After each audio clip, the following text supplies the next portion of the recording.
Hello! Welcome to my lovely religious horror D&D campaign, Tower of Heaven. I am Gwynna Potted Fern, the lovely DM. And this is Arc 2. We've been gone for the holidays. But good news. Over the holidays, I made a cute little ARG for my players. So eventually I will edit together the YouTube video that I have planned for that, for anyone that give a gaff about this campaign and the lore behind it. As well as another thing that I'm currently working on, which will hopefully be out soon, is an Arc 1 recap. Because for those who don't know, Arc 1 we had a player leave and a lot of people were uncomfortable role-playing with the ghost of their character. So Arc 1 was a little bit more bumpy, but Arc 2 now. Exclamation point TW in chat for list of trigger warnings. This Arc 2 will be getting into insects, more gore, more harm to children, etc. But mostly bug stuff. And also maybe mold. To be decided. But other than that, I think exclamation point DND is also another command. I don't remember. But let's get into our lovely D&D campaign in Undeafen. Yeah, the fact that you're expecting coffee and it's not coffee, it's tea. What's not coffee? I was like, this kind of doesn't taste like coffee. He could have pushed Hello. How's it going? Oh, What's not hi. coffee? I'm giving my review of of the Kit Kats that I was given from Japan. Ah, I see. Is everyone Can't here? give this directly to Artie. I think so. Oh yes, I believe so. Is James actually here, or is he being a He dick? said something a little bit ago. Yeah, he said something a while ago. I think he's here currently. James. James, are you with us? James. Everyone gather their hands. We can I don't summon think him. he's with us. This motherfucker. Where did he go? There's no way he walked away without it. Without saying anything? I feel Well, I he feel doesn't his like spirit that. with Holy us shit. tonight. Huh? What did you James say? doesn't want to play D&D anymore, I fear. Okay, let's kill off Tyric, guys. James don't fuck with no snowman. No. Guys, take your guesses right now about what the melty kiss is gonna taste like. The what? Huh? The Your melty mom on a kiss. Friday night. It's actually very disrespectful. My Hello. mother is a strong, independent woman.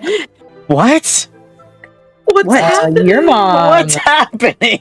The I'm melty really kiss scared is one of the candies I was given.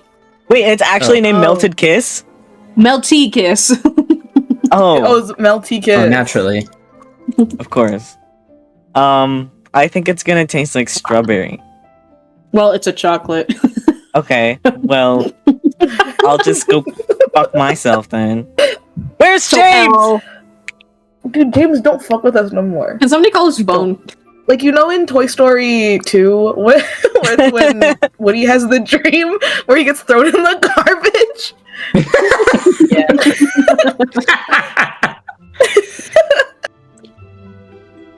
I'm gonna throw James in the garbage. Wait, if James isn't here, can I show Percy my ace? Sorry. Fuck you. Like, the one. It's okay. It's okay. It's really good We'll get timing. after. James, are you here for Wait. real? Where did Yeah, you go? I keep getting bloody called away because dinner was ready, okay? I'm sorry. Well, maybe your family should make forgiven. dinner at a different time. It's time for D&D, okay? You know. Hi. You know. We I play am at the not same telling my time very every nice week. James, I'm when joking, she dude. make dinner. I'm James, going to hey, eat it when she bloody makes it.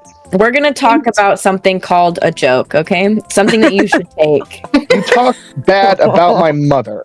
Oh my No god, one nobody talks was bad talking about bad you. I don't your think mother. that's what happened. That's not even close to what happened. Your mama. I will kill you. That was on the other hand. Guys, It's hard to Guys. say. It's too can we hostile in play here, guys. D&D? I would like No. to. Anyways, why Oh, can't, okay. I can't already Session show over. Percy something now that I'm here? Hang on, what's going on? guys? Because we're trying to play D&D. Because we're trying to start. It's 22 minutes past the start time. This house is a fucking nightmare. This house is awesome, and I love being My here. family left Right a now. week ago. Right now, I I, don't feel want like this that image of that like crying furry wolf, and the two parents are fighting in the shadows. Oh my That's me right now, trying to get this campaign started. I'll give you something. How's to everyone cry doing? about. Okay, thanks, Rudy. Oh, Really needed God that damn. today. Can we play D&D, guys? Yes, please, please, Hi, please. guys. Yes, we can. If you insist. I'm glad you guys sound so excited. I always am excited to play D&D with my Yay. friends. Exciting things to come. And we're gonna get leeched. No. Who told you that? Don't listen. Leaked? Our DMs are gonna get leaked? No, Will happen. we're gonna get leeched. Whatever. I will I be hope you happy. have your fun facts ready. Percy! I do. I sure do. I have a monopoly. What? Percy, you're first. Oh fuck! I forgot. Okay. Why am I first? Oh, because I joined first. Okay. Duh. I'm Percy. I play Artemi. We're doing voice claim fun fact. I was kind of bouncing between two individuals because one of them I could not find a video of speaking English. But it's the frontman of a band I listen to, and his name is Vyacheslav Petkun. And I don't know if I'm saying that 100% right. Совершенно нормальное желание нормального человека. Если бы я относился к этому как к бизнесу, я бы сейчас тебе такие кляксы тут по... But I have a clip that I will post in chat for. But that's kind of this is kind of how I picture Artemi sounding if I could do this exact voice.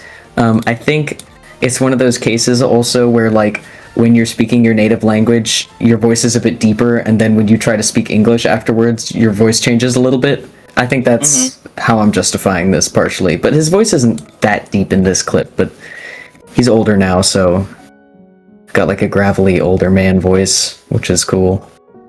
Yay. Yippee! Kai, you're next. Hello, I'm Kai. I play Vysaria, and my what did we call it again? Voice claim.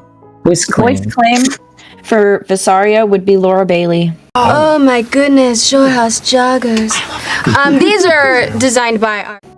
Oh, he's so cute. That's awesome. She sounds hot, and Vysaria sounds hot because I sound So hot. true. That's it. You are hot. That makes sense. That makes perfect sense to me. Thank you. I'm glad you think so. Yes. Next up is Matthew. I forgot your name for a little bit. Damn. I see how it is. That's rough. No, I'm sorry. Every single time I need to call on you for D&D fun facts, my brain tries to call you William Afton.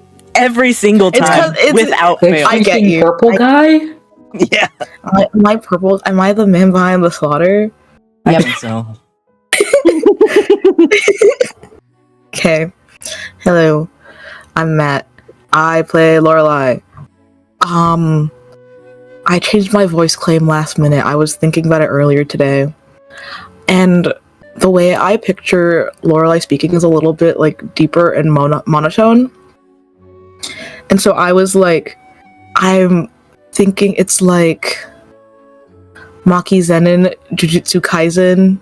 You seem to have plenty of servants around. I doubt you'll miss me at all. Gasp. Kinda, but like lower. Mm-hmm. I fuck with that. That's Yeah, so lovely. That's how I. Yeah. The English or Japanese actor? That's a good question. Are we doing this dub or sub?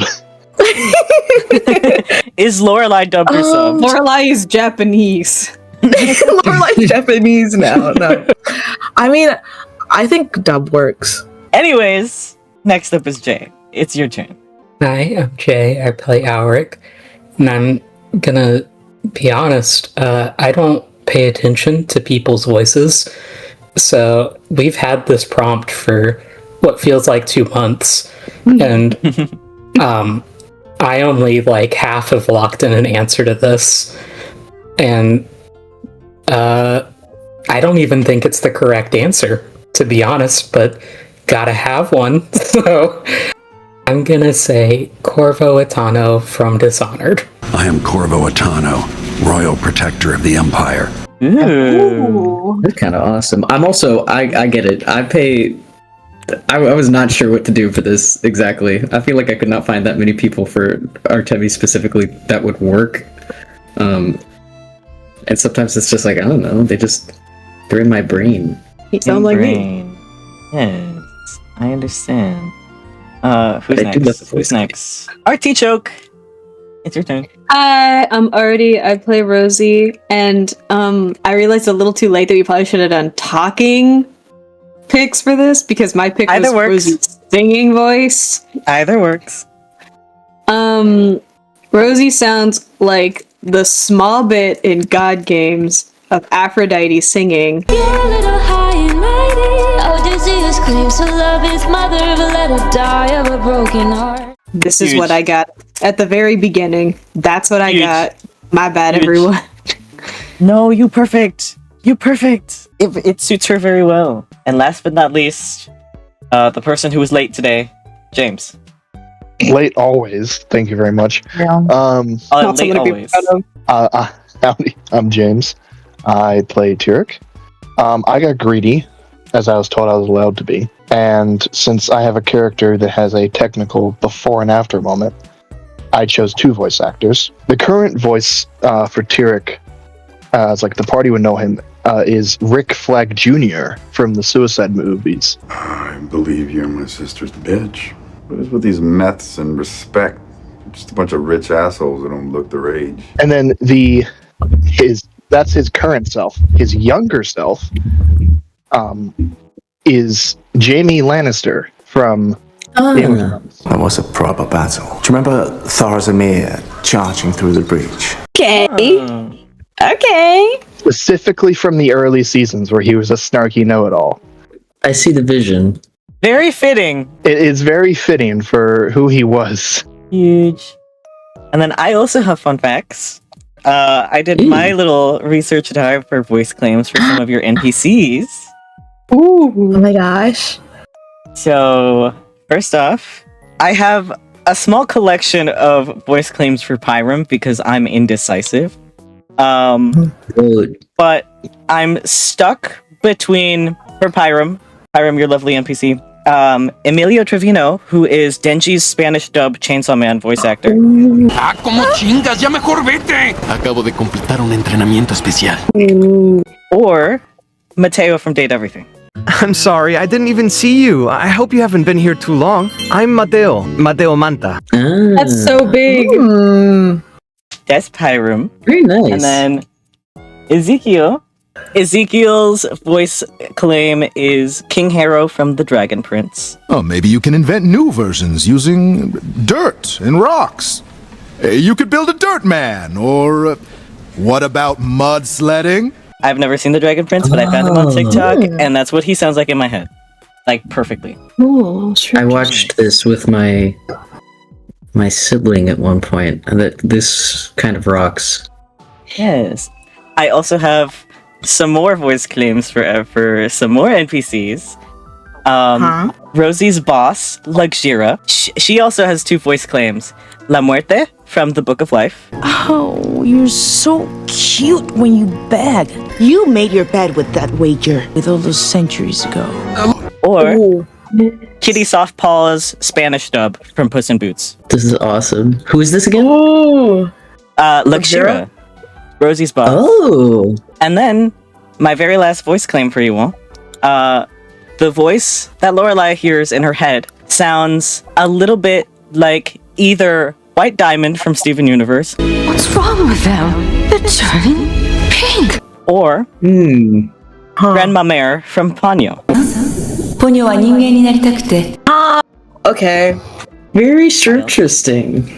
Those are my shrimps for the day, and those are my fun facts for all of you to digest. Let's play D&D! Where's my recap? When we last left off, everyone got arrested. Everyone got taken to the principal's office in Euro, where you all were fed and kept until it was time to leave for Adon. First half of our session consisted of our 4-week travel to Adon, arriving on December 17th.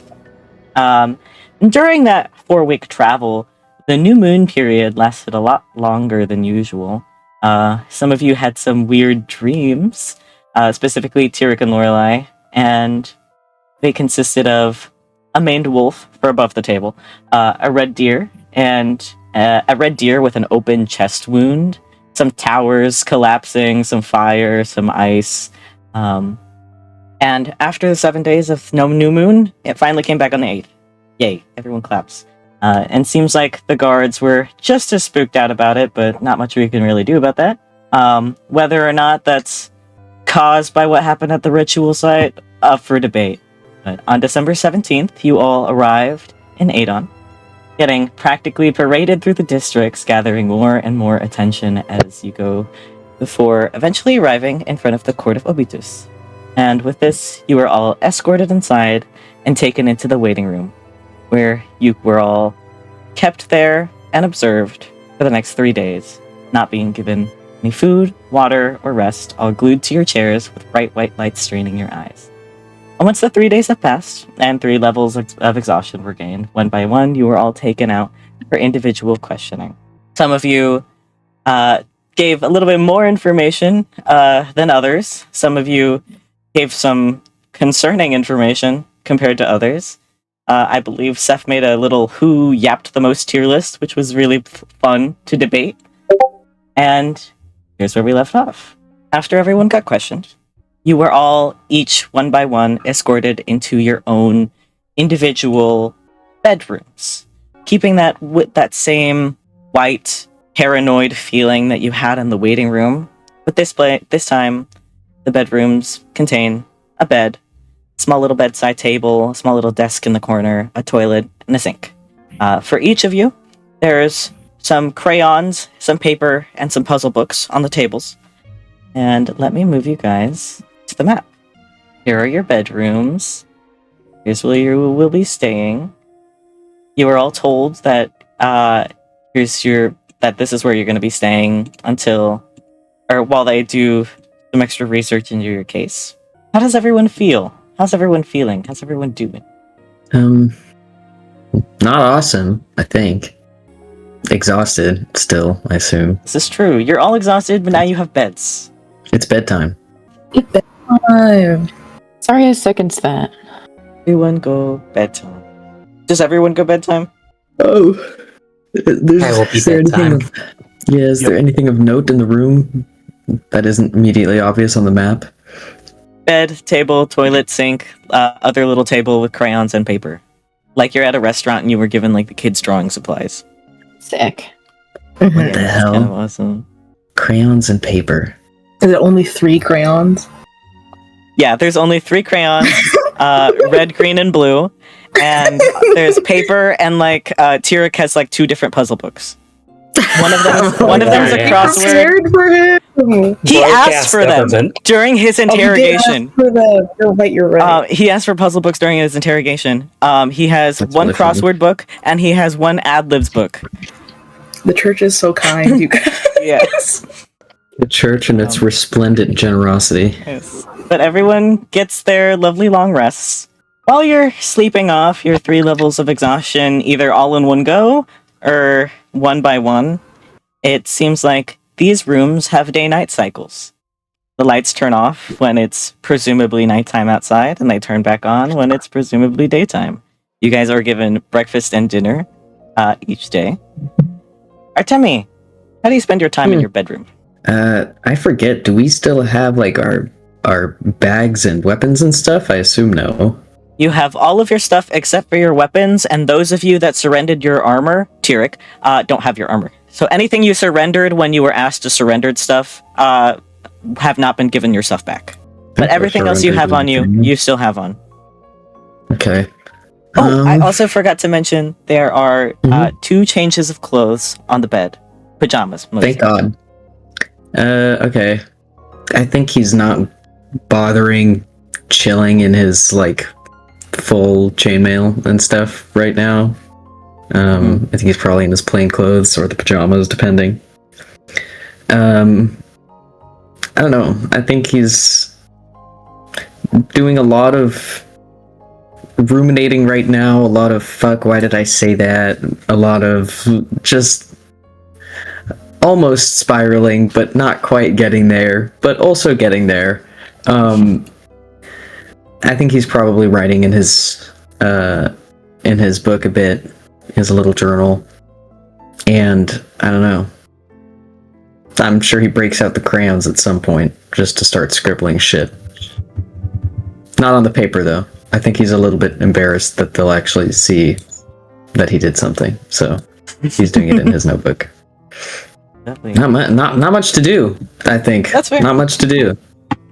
Not much to do. As you no longer have your 3 levels of exhaustion for everyone. So as far as you guys are aware, you've been here for 3 days. At least the room makes it feels like it's been here for 3 days. Yay. Vysaria, how do you spend your time in your bedroom? Do I have cup? Do you have what? Do I have a cup? Yeah, you're given breakfast and dinner every single day, so if you wanted to keep your cup, you could keep your cup. Yeah, I mean, I keep my cup. I make tea every once in a while, you know, whatever kind of tea I'm feeling like. And then, that's pretty much it. Mm-hmm. I mean, journaling. You only have sink water and the herbs that you have on you. So you have tea with hot sink water, because any magic you use to try to make your tea hotter or warmer or steep better does not work. Okay, awesome. Love that magic list. Your sink water tea. Sick. Anything else? I mean, I draw a little bit, but nothing crazy. Nothing like harmful to me. Just fancy stuff. Nothing psychologically concerning. No. Mm-hmm. Of course. Lorelai, how do you spend your time in your bedroom? I think for a lot of it, she spends laying in the bed and she's holding the carving that she's got. She's just ruminating on all the stuff that she said in hopes that she said the right thing. I don't think she touches the crayons. I think she feels belittled with the crayons in there. So yeah, a lot of pacing actually also. Yeah, that checks out. Yeah. Lorelai, my lovely. She likes to pace. Lorelai, our angel. Alaric, how do you spend your time in your bedroom? I think that he does not touch his journal. That stays in his bag. At some point, he just thinking, sitting at the drawing table, he picks up one of the crayons and sort of just scrapes them against the side of the table until they're kind of pointy. As pointy as you can get wax. Yeah, that's fair. Do you want to roll a sleight of hand to see if you snap them? Yeah, sure. Oof, that's a big 2. You snap them. Every single time you start getting close to a point, it snaps. Yeah, and he just sort of puts them down after that. And I think that 3 times a day, he pretends to pray. Very sexy of him. Who's next? Rosie, how do you spend your time in your bedroom?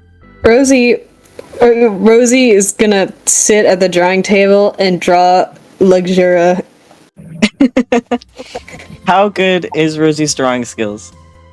I think that she's halfway decent at it. My lovely. And all of the other times she's gonna spend her time singing or humming, and then probably praying. Praying for real? Yes. Hey, Jay was just Alaric was just pretending. I have to ask now. She's drawing either portrait. She's drawn portraits of Luxura, all meant to be very flattering, but one of them is also of Luxura and Rosie hugging. Oh, very cute. Tyric, how do you spend your time in your bedroom? Because he can do the astral trance, he sleeps in 4-hour shifts and then spends 2 hours doing physical activity to tire himself out again, and sleeps 4 hours. And then another 2 hours of physical activity, then sleeps 4 hours. To basically knock out his exhaustion, and then spends the rest of the time lightly exercising and solving his puzzle books. Lovely. That's your first 3 days in your bedrooms. A 4th day passes. If there's anything significant you guys want to do, please let me know. But a 4th day passes. And then a 5th day passes. I think every day, Artemi tries the door exactly once. They are locked. Yeah. Figured. Exactly once. Exactly once. Just to make sure. When they deliver our food, do they enter the room or is it like a slot and there's no communication or anything? It is a slot at the bottom of the door. Great. I don't think Artemi would say anything to them anyways if they came in. You've also noticed that every single time you get your food delivered, you can like see the little peak of like metal armor as the little flap opens and then closes as your food gets slid in and then locked again, but you never hear them walking up to your door. So you can make the assumption that you can't really hear anything outside of this room. The food, very plain. You guys are given water and orange juice and apple juice that rotate every day, or every food delivery. And very plain, under-seasoned, boring food. Rosie, you do not get food delivered. But other than that, a 6th day passes. A 7th day passes. Lorelai. On the 7th night, you drift off to sleep as usual. The lights have dimmed down to show it's nighttime. Go to bed. And you drift off to sleep as you have. And this comfy bed of pure white drifts you off into lovely, sweet dreams of home. The soft sounds of rivers rushing and birds chirping, and the warm light of the sun peeking through the canopy. The smell of freshly caught fish and freshwater algae. Very peaceful. This bed has probably given you the best sleep you've had in weeks, especially considering you were camping in the woods for a big chunk of time. Your peaceful slumber continues before it starts getting interrupted by that deer you saw in your dream during your travel to Adon. Red deer, the bleeding open cavity in its chest. And then your dream is replaced with the big deer with the 7 heads on the ritual site. And the giant fleshless stag towering over you as these chunks of blood and viscera fall and splash around you. Can you make a wisdom saving throw? Oh, fuck my life. Okay. Also, we have lost James. Yeah, we did lose James. I'm gonna kill him with my James is problematic. Oh, his laptop. crashed. Guys. Nat 20. What's the number? Oh! Killer! Nat 20 plus 1. 21. That actually gains a whole level instead of anything else. Lorelai, you, in your dream, you get these flashes of the big, giant red stag, and you see, from above the table, you see what you saw, like, right before you got pierced through the heart with a chain. But in your dream, you see, like, one of the small little fleshless deer, or fawn heads, turn, make eye contact with you, and as it starts to open its mouth with a loud, high-pitched shriek, you wake up. Now I'm concerned what would have happened if I didn't roll high. You are sweaty, you are panicked, it is still nighttime, or at least, quote-unquote, nighttime, and immediately upon waking up, you are hit with one of the most painful migraines of your life as a prophet. It's a familiar feeling. You get migraines very often, with being a prophet and all that. So at least you're used to it, but the pain never gets old. And if anything, this one feels worse. You feel a new feeling, though, paired with those migraines. It feels like your privacy had been invaded upon. And that familiar, lovely, burning, sharp pain in your temples. And as you kind of sit in your panic and sweat as you're starting to calm down, you hear a very soft, feminine voice. Same voice you've always heard as a prophet. Find the keys. Collect the 7. Find the gifts of God. Restore order. And just as your migraine starts to fade, the lights flick on. Good morning. How are you doing? How are you feeling? Good morning. I think she's definitely a little off kilter. She just lays, I think she just like sits there for a little bit, just breathing, taking in her surroundings. I think despite her migraine, she is thinking very hard about what she heard. I think maybe she gets up to go and scribble it down really quick before she forgets. Which crayon color do you use? Red, green, or blue? I think she grabs the red one. Yeah, you write it down. You have your bag with you, you can shove it in there. Mm-hmm. Well, not really bag, you never had a bag. No, she crumples it up and puts it in her pocket. Mm-hmm. And everyone is served breakfast as per the routine. Around I'd say 7:30 a.m. is breakfast time. And around, let's say, 9 a.m., the chime of a bell rings on December 29th. And all of the doors swing open. And you hear the familiar voice of Miriam. Everyone out! Okay. Can Rosie take her drawings with her? You can take whatever you drew. You can take anything that you had in the room with you. No one's gonna stop you for now. Somebody steal the bed sheets. You can if you want to. It's like a hotel. Take the shampoo, bro. Take the shampoo bottles quick. Take the toothbrush. The soap. The pillowcases. Artemi takes the soap. Writing that down. He'll need it. No. He'll need it. Hey, you said it, not me. Anyways. I need to peek out into the hallway. Did they just open all our doors and start yelling at us? Yep, the doors opened. Miriam's standing at the very end of the hall, standing with her arms behind her back.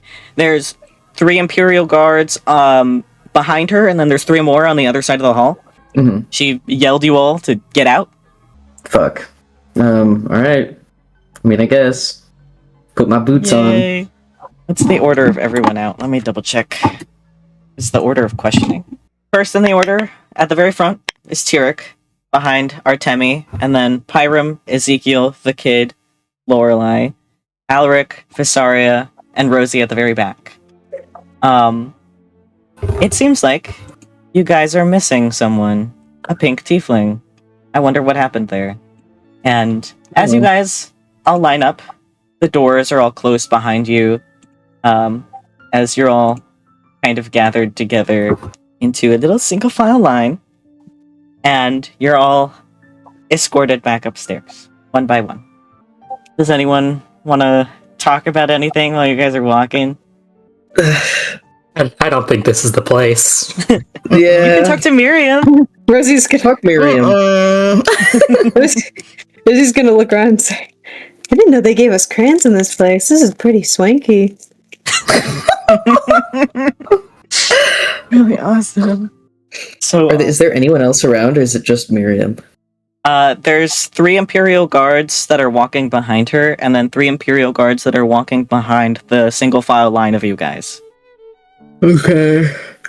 Awesome. And as you guys are walking, some of the Imperial guards kind of split off, so there's one between each of you now. And you are guys these the guards that were riding with us, or new blood? All right, new blood. Cool. Though Renly Johnson is there in the back. Renly, bro. Renly Johnson. I knew I liked you, man. You gonna dap him up too? Yeah. No, not at all. Not at all, actually.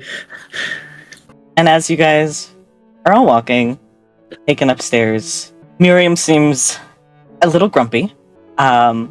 Before, as she starts leading you guys upstairs, she huffs and talks loud enough for you all to hear.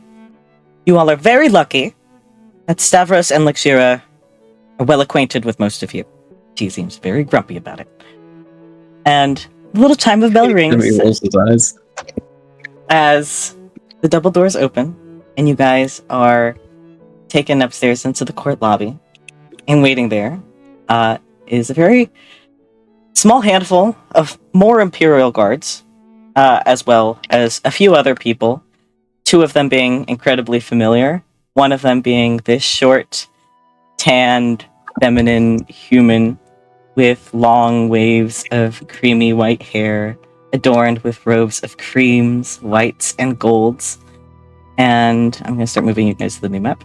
And covering her face sits a large deer skull with big hooked antlers decorated in assortment of jewels, chains, religious charms, as well as a white lace veil draped over it, adorned with embroidery of yellow hyacinth flowers. And besides her, where's my OBS? Here it is. Besides her stands a tall, tanned tiefling woman with voluminous curls of dark hair, and I lost my place. And tall, swirling, antelope-like horns, adorned in an assortment of purple and white robes, with staff at her side, as well. And they're getting an art channel, a long, tufted tail angrily swishing behind her, that you all know to be Luxira and Ingrid. Yeah! That's what I've been waiting for! Dude, that's what I'm talking about! Really good! Fuck, I love them. I knew Luxira it. and Ingrid? I knew it. Ingrid. Ingrid, okay. Here, I'll write their names in the art channel too. Thank you. I always forget how to spell Luxira. Rosie, can I fuck your bar? You can try. Almost all of my NPCs are fuckable. Remember this. Rosie, can you fight? Not really. I mean, look at her. She's noodles. She's noodles.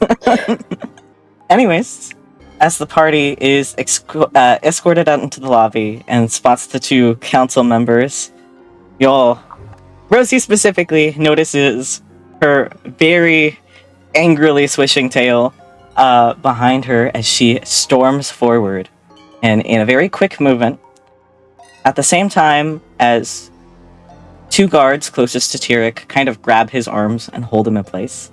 Tyric, you feel a very cold point poke under your chin as Luxira draws a rapier from her cane, lightly pressing it into the little soft spot under your jaw where your throat starts. And another commotion of guards start to frantically move everyone out of the way while trying to calm down the situation as Luxira starts shouting, "Do you have any fucking idea how much danger you put the Cantor Saint in? Do you have any semblance of a brain in that hollow head of yours? I should have you executed for your disobedience of orders and inability to follow basic protocols for guild jobs under the church. I could very well have you on that stage right now with that blade coming down on your head this very second." And she gets cut off as Ingrid's lovely little glove hands kind of wrap around and cover her mouth to keep her from saying more. But she continues muffling curses and shouts, screams, and threats.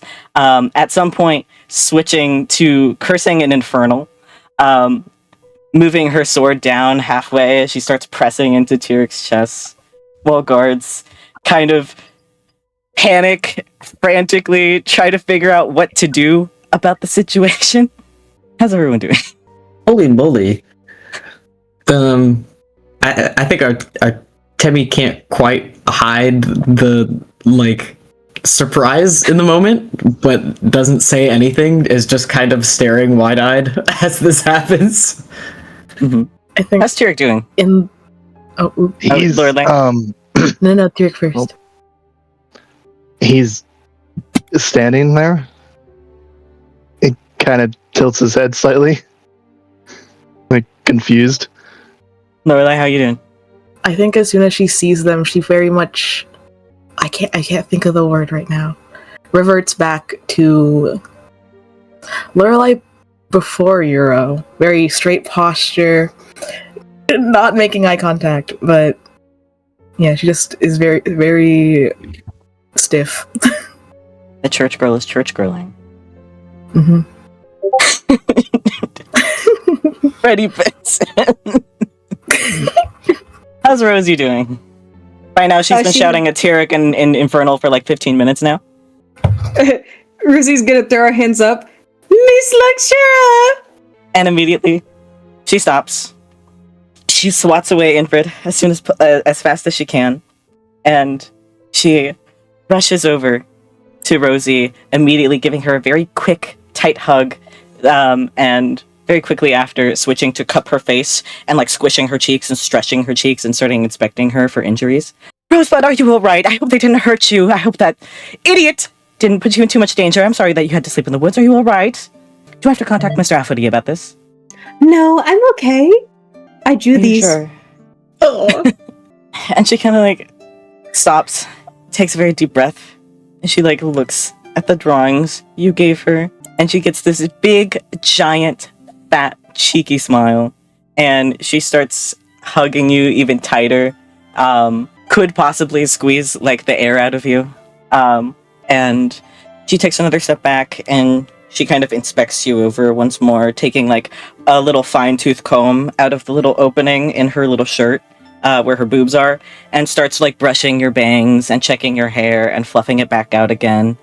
And while that's happening, Infrid takes very calm steps towards Lorelai and holds out her hand and kind of cups her cheek a little bit, also inspecting Lorelai for injuries, not as crazily as Luxura is.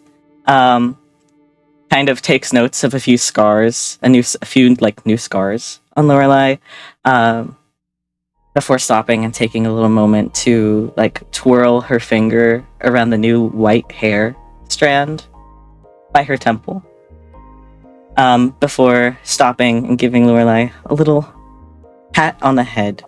And although she doesn't really speak, and she doesn't really emote, but you can see, like, the skin underneath her mask, kind of, like, the muscles tightened up a little bit into, like, a smile. How's everyone doing? Am I still being held?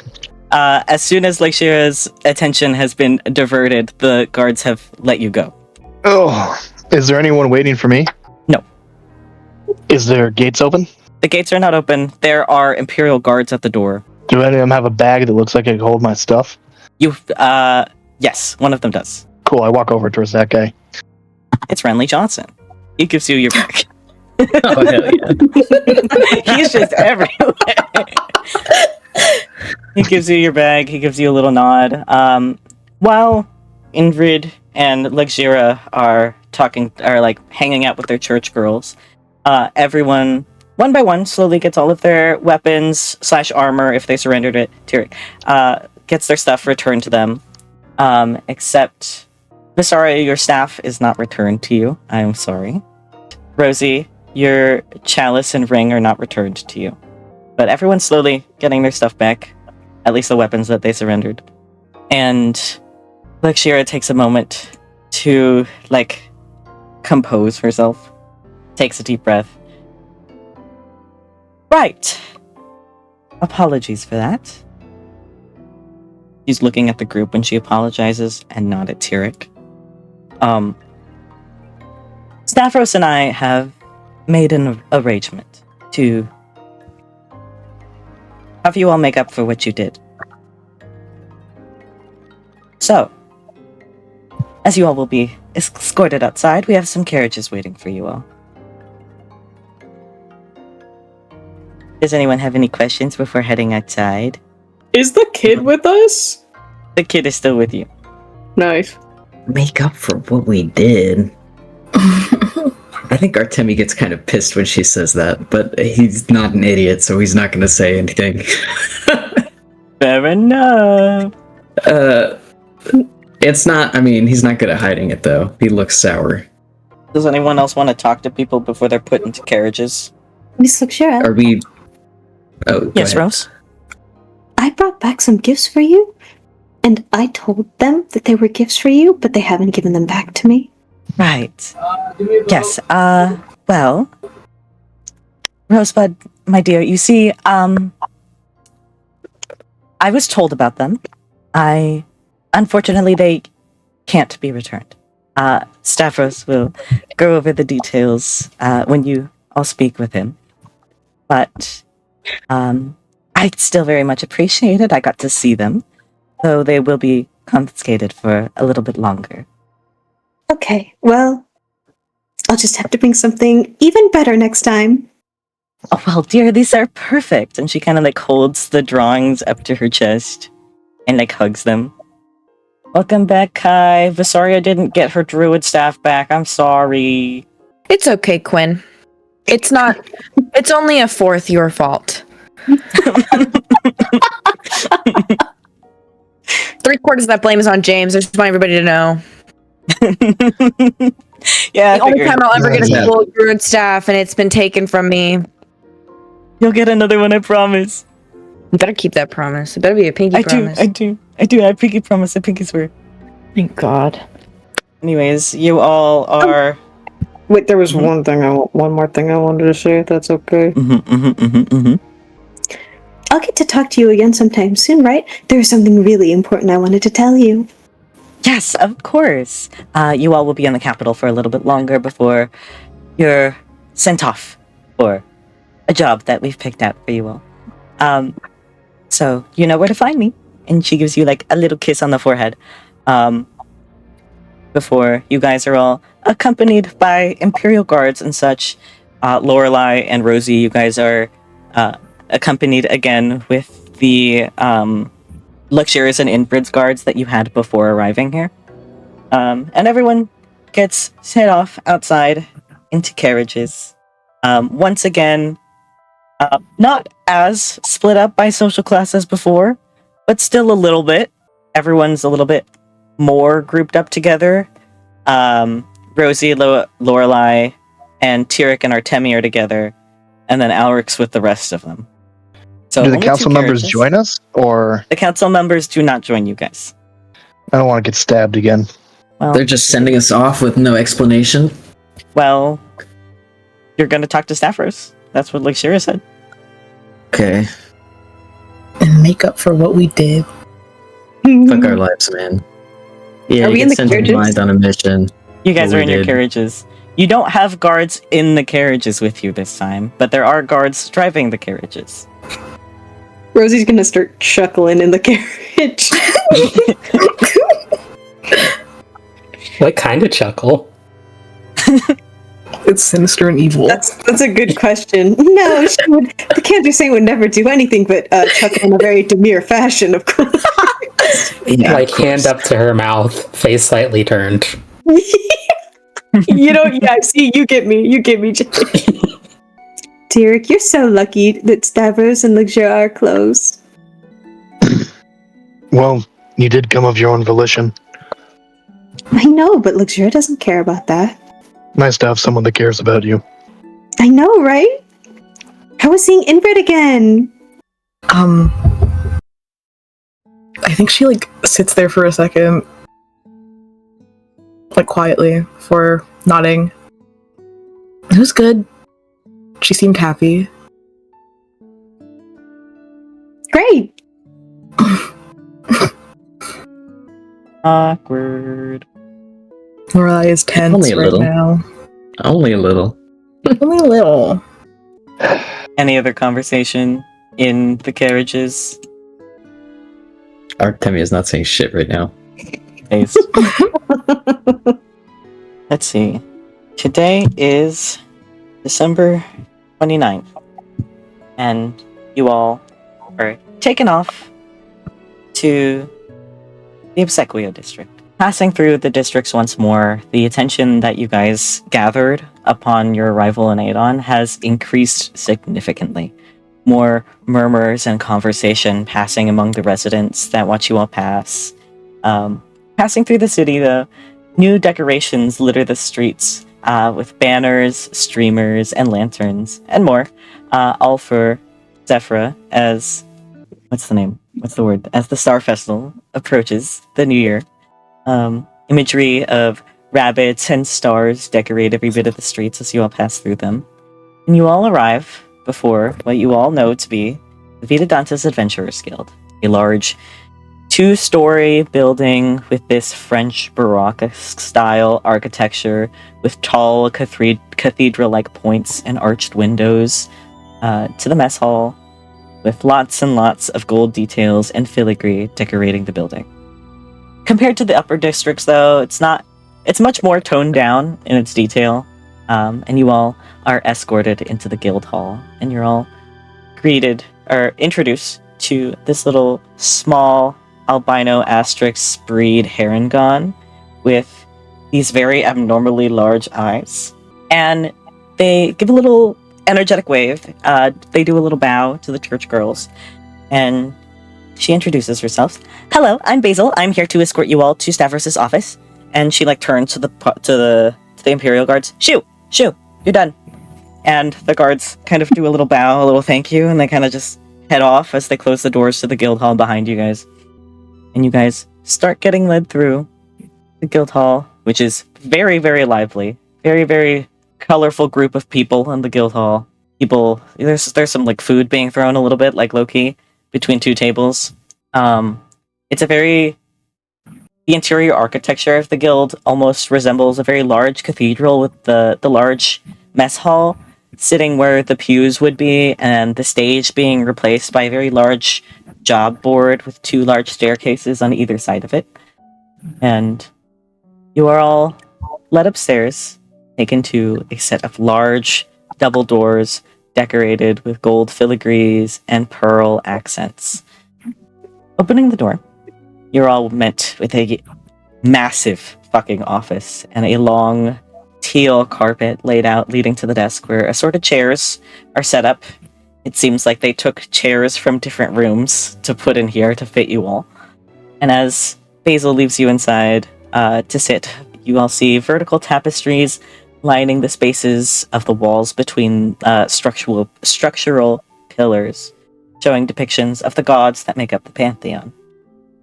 And across the room from the door, as you all enter and are walked in to take a seat, sits a very long, intricate desk made from dark, cool-toned, stained wood and glass, with carvings lining the edges painted with gold and pearl accents. And the wall behind the desk is made up of this massive stained glass window of greens, teals, and blues, with a lot of accents of whites and golds, depicting of what one could only interpret as a very large dragon. And no Imperial guards, no Council guards. Basil leaves you all to take a seat, and a very tall, thin, half-dragonborn man sits at the desk with these spiked, swept back teal horns and pale hair that's neatly tied back into a very low ponytail, with assorted white and blue robes all decorated with elaborate gold embellishments. And a hot tea kettle sits on the table with 8 teacups sat in front. And I will send Stavros' reference. Oh, Stavros. Oh, nobody told me he was hot. Oh, dude. He's been hot. He's Hello. Oh my gosh. I'm bricked. Guys, this is my boss. Can't keep that to yourself. Professional. They just did that to our boss, okay? Yeah, well, I didn't do it. Equal to opportunity. Boss, so, come on. It's not But the look only at him. serpent I want to see. He's very Oh gorgeous. my god. Hello. Talk about it. I'm glad you guys like him. It took me 3 months to design him. Hell yeah. It was worth every minute. Yay! Do you want to print that picture out so you can put it above your bed or something? I'm gonna make Artie an acrylic stand. You might. Joke's on you. I don't have room above my bed. We'll put on your shelf Artie. desk. There's just Artie, a I'll make mirror you. there. I'll make you one of those spinning acrylic stands of him. So I can flip him around like those car wash signs. Yeah. Yeah. And after Basil has sat you all down, she scurries away and closes the door behind her. And Stavros gives a little nod of acknowledgement. Welcome. As some of you already know, I'm Stavros. Pleasure to meet you all. Would anyone care for a cup of tea? Yes, please. He pours Vysaria a cup of tea. Thank you. He scoots it over to your side of the table. It's barely out of reach, so I have to like kind of do like a half get up out of my seat to like reach for it. So beautiful. There's like a little like tea plate underneath it as well that you can like scoop up, put your little teacup on. It's a very, very pretty porcelain white ceramic, or very like pretty porcelain white with these like very intricate teal designs along the rims of both the plate and the teacup. And like the closer you look at the teacup, the swirl of the handle kind of like resembles the swirl like in his horns, like the way that they kind of like curve back and up. Is he supposed Nice touch. And he pours cups of tea for anyone else that asks. Right. First matter of business. I'd like a mission report from all of you. Tyric ruffles through his bag, pulls out the mission report he's been writing for 4 weeks before he got impounded, and hands it over. Oh, he's gonna get pounded. Hello. Impounded. Detained. Arrested. Oh, he's gonna Put get in impounded. jail. Absolutely. He's gonna drop the soap on purpose too. Come on, man. Oh my God. Anyways. Do you guys want to switch bosses or something? What's going on here? Just having fun, Our man. bosses are hot enough, thank you. Everything's in the report, sir. He gives a little nod. He takes your report from you. He starts like flipping through it, skimming it. Takes him a little while. He takes a little sip of his tea. The longer you sit here, it kind of smells like... Oh, God, I don't have the scent. I don't have the scent in my mind, but it's very, like, seawater-like and also floral incense. It smells kind of like Updog. Awesome. Yep. Any conversation while he reads? I don't know. I feel like we're in trouble, so... Oh my God. I read the talk while someone's reading. Oh my God. What's up? Did Tyric write about me in there? I was gonna say, I don't know Am if we I should... gonna be game ended James. because of Tyric? James, how detailed is your report? Important question. It does not cover the specifics or his opinions of any of the party members. It covers really what they did directly, how they contributed to the mission itself, and it more goes into detail about the various laws broken, or various things he writes down as notes for why he continued to stay, justification, so to speak. Detailed notes about the ritual site, yada yada yada, druids, the rune wall or wards we ran into, notes upon the entry to the town, notes about the wolves, not notes about Alaric's connection to the wolves, just notes about the wolves and how they later turned friendly. And he also notes the possible connection to what was the name? C something of the town that got destroyed. Kramari? Kramari, the possible what happened to the children based upon his theories of it being taken, kept for a while, and then later sacrificed. He discusses the remains, and that kind of stuff. And yeah, it's a detailed but very boring report. No notes on anyone's particular abilities or anything. He just notes someone helped here, someone helped here. What This about the kind ritual? of thing. He details it as he understands it. A ritual sacrifice of children in order to summon some sort of monstrosity. He lists some of the items involved, the location. He has a drawing of the ritual site from his memory. But yeah. I still think Vysaria is a little on edge because there could be something in there about her that gives her away and could potentially be dangerous. So she's kind of doing any anxious twitch that you could possibly imagine. At the end, he does have several notes about Artemi, specifically in his contribution towards the mission, his overall fitness and state of mind, and Tyric recommends him for full guild service. Recommends him, basically gives a glowing review. Thank you, Artie. Thank you, Jay. I love you, Tyric. Great contribution. A beautiful life.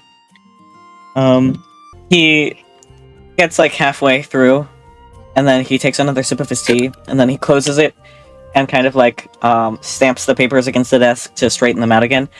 I'll finish reading this later.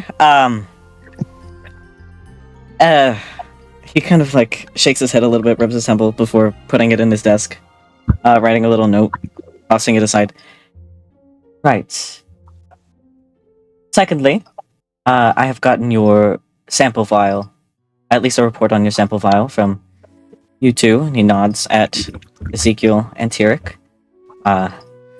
The artificers under the church are currently having that investigated. Thank you for that again. Second most, Ezekiel. He gives him a little nod. Ezekiel's like straightens up, does like a little like starts to salute, and then he gets like awkward about it, and then he like puts his hands back in his lap. Your father has ordered that you're not allowed to leave the city until he gives the word. You are dismissed from this meeting. He looks distraught. He looks sad. He looks disappointed. He gives a little nod, a little thank you, and he stands up and takes his leave. Can you repeat what he said? Ezekiel's dad said he can't leave the city, and he's dismissed from the meeting. Basically, he's grounded. He's grounded. No. Ezekiel's grounded. No, Ezekiel, wait! Before Cyrus takes his leave, can I ask a question? Yeah, you can. Rosie's gonna raise her hand. Uh-huh. Does he react to her hand? He gives like a little nod in your direction. So how did you calm Luxura down? I didn't.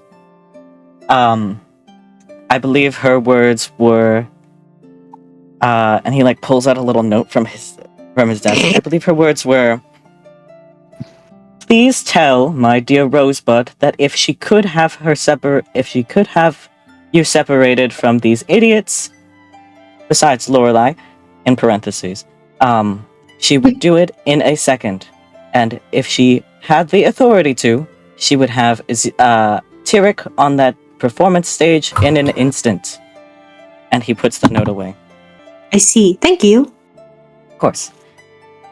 And then Ezekiel gets dismissed. Next, Miss Rose Marina. You are currently on leave from performing. Luxura gave an announcement to the public while you all were being held. Please pick one of your fellow performers to make their debut for the upcoming day of birth. Preferably within the next 3 days. I understand. He gives a little nod. Right. Coupled with that, Luxura's announcement also included that you all are doing a service for the gods. So, hopefully that will keep attention off of you, at least negative attention off of you all. Now, payment. And he, digs in a drawer under his desk, and he tosses out little, red cloth pouches with the embroidered golden symbol of the church.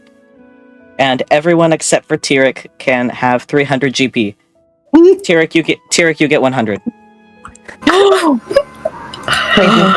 the hell? That's a punishment, bitch. I want you to know that's a punishment. Tyric has rent to pay, and Stavros is buddies with his landlord. Real. Pro has to pay rent. Imagine not being a Nepo baby. Oh. Don't It's brag called about responsibility. this.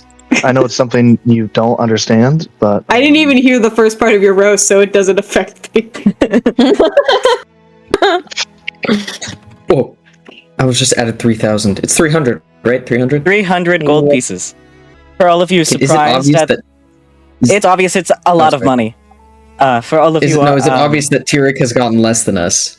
Yes. His lot less clank, a lot less weight. Okay, keeping note.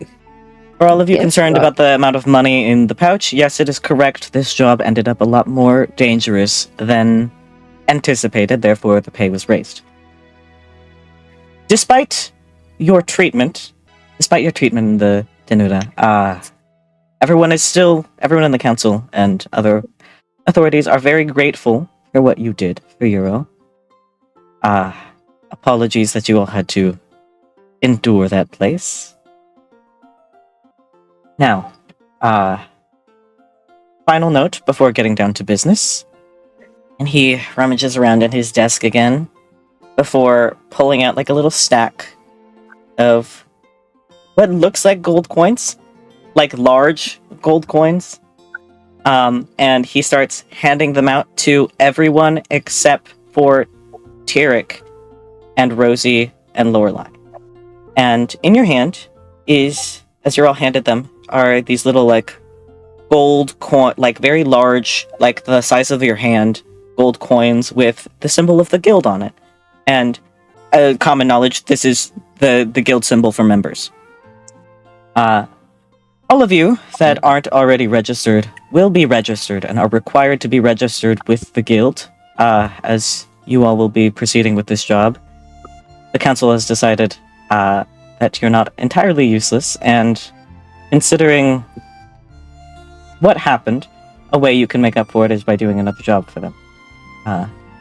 These guild symbols and registering with the guild will keep you all from... will give you access to what you need. Right. And now for the job. I'm sure you all know. You all fucked up to an extent. But council has decided to find a way to keep you all from getting executed for your actions, considering, thanks to Miss Marina, the chalice you fetched from the ritual site turned out to be a relic from before the church was founded. So your next job is to find the rest of them. I've been in contact with the Lorekeeper and Headmaster of the Academy of Eidolon. Turns out that, well, it seems there are beliefs that at least the easiest next one to find could be found in the Lunarian Bay. So, you all are being sent off to Desideri, and I have a contact with the Eidolon Academy branch that will give you all of the information that you need to know about the relics, as well as an additional contact in Lacus, who will be escorting you all to Desideri. I believe assistant librarian, he kind of waves his hand a little bit. One of those. You all leave on January 2nd, so please use your time in the capital city wisely. Don't spend all your money on one place.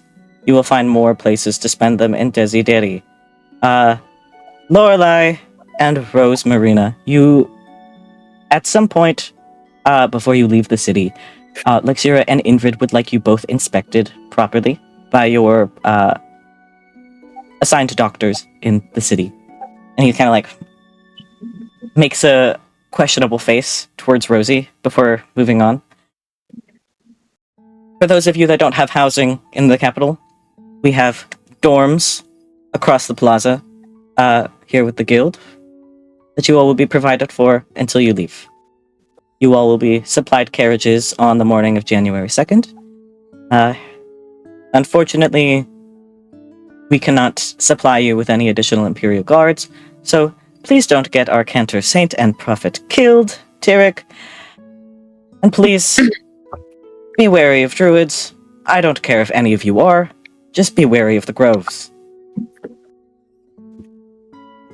For those of you that still need to be registered with the guild, please see our front desk downstairs.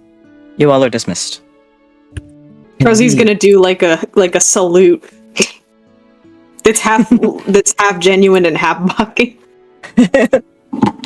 Lorelai's also gonna do a salute, but hers is genuine. So awesome.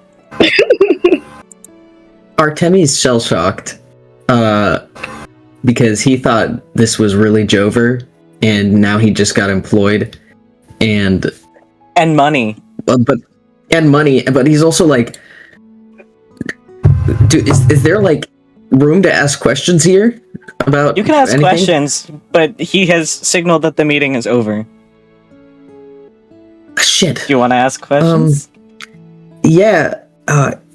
Excuse me. I don't want to overstay here, but we didn't even know that the chalice was anything of note. Is it dangerous? Are the other things going to be dangerous? To be quite honest, I don't know. That's not necessarily my forte. That's more of a question to ask the head archivist and Desideri when you meet her. As far as I'm aware, they are not dangerous.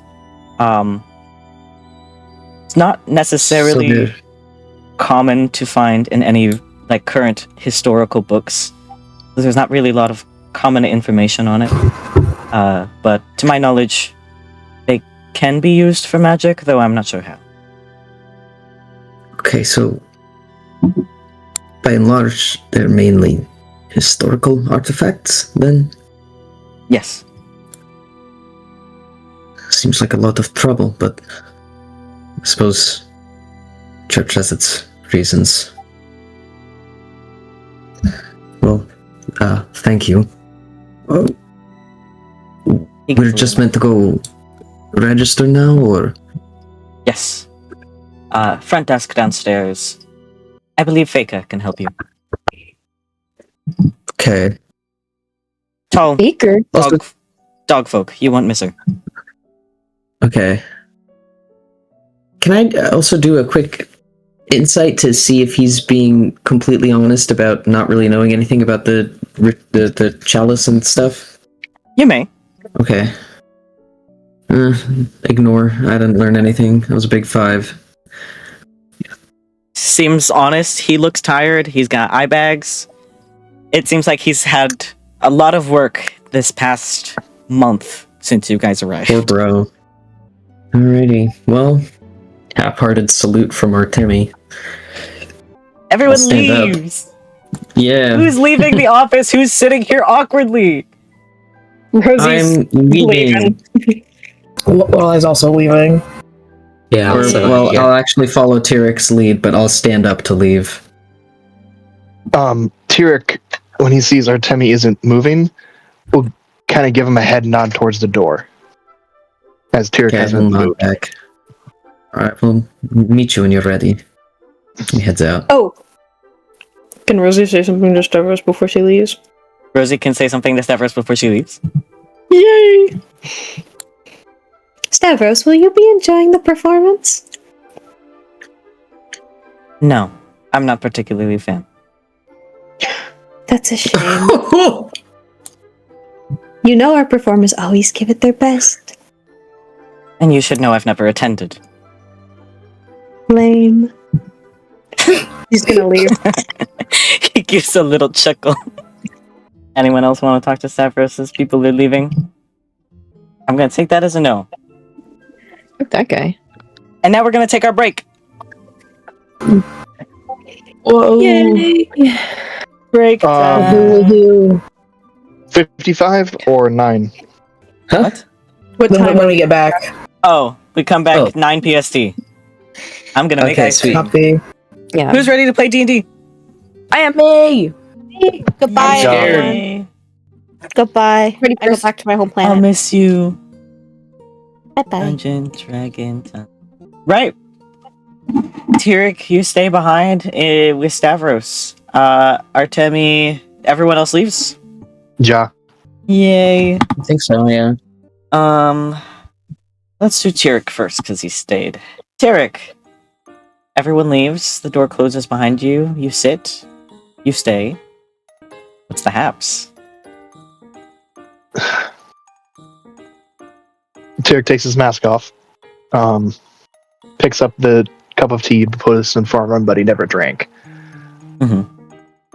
Takes a couple of sips. Is this the vintage that he's given him before, or is it a new one? It's vintage. Brought out the good stuff. Yes, well, welcome back to the city. Congrats on not getting killed. Did you know that the saint and prophet were going?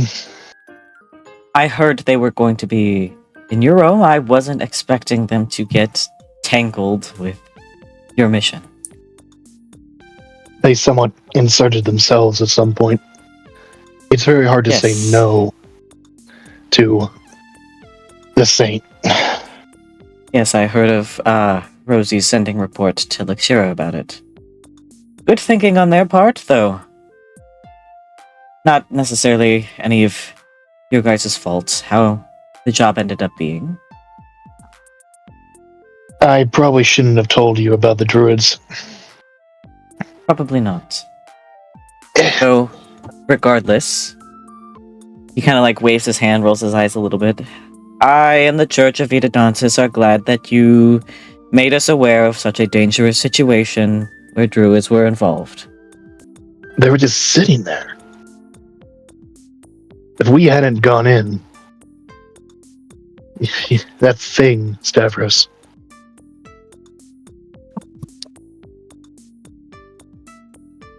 We're lucky. I think we messed up the ritual. We were lucky. You're all very lucky you're alive. Why in fucking hells were they trying to summon that? I'm not saying the bloody name. I don't know how druids think. That's not necessarily for me to answer for you. Do you know about... He'll kind of side-eye over to where Vysaria was sitting. He gives a little nod.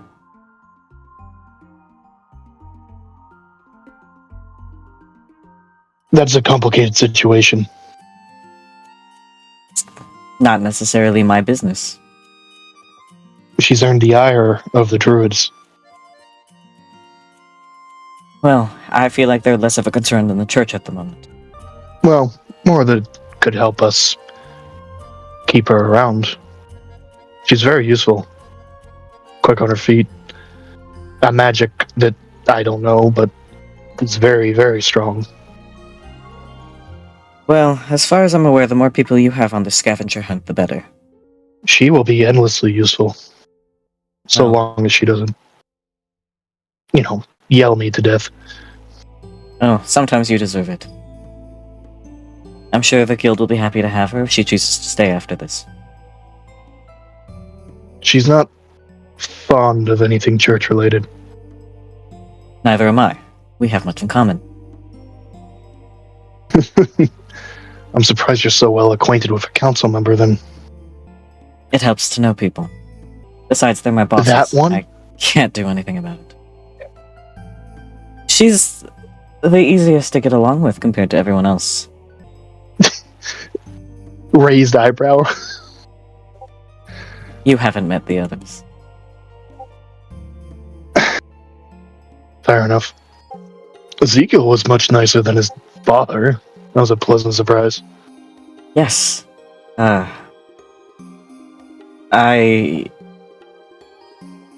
am very... I feel bad for the... Can we steal him? If it were up to me, you could. He'd make a good guild member. I'm sure he would, though right now he's on a path to take over his father's job. Ugh. Is it the job that makes him that way? Because I don't envy that. No, he's been like that for a while.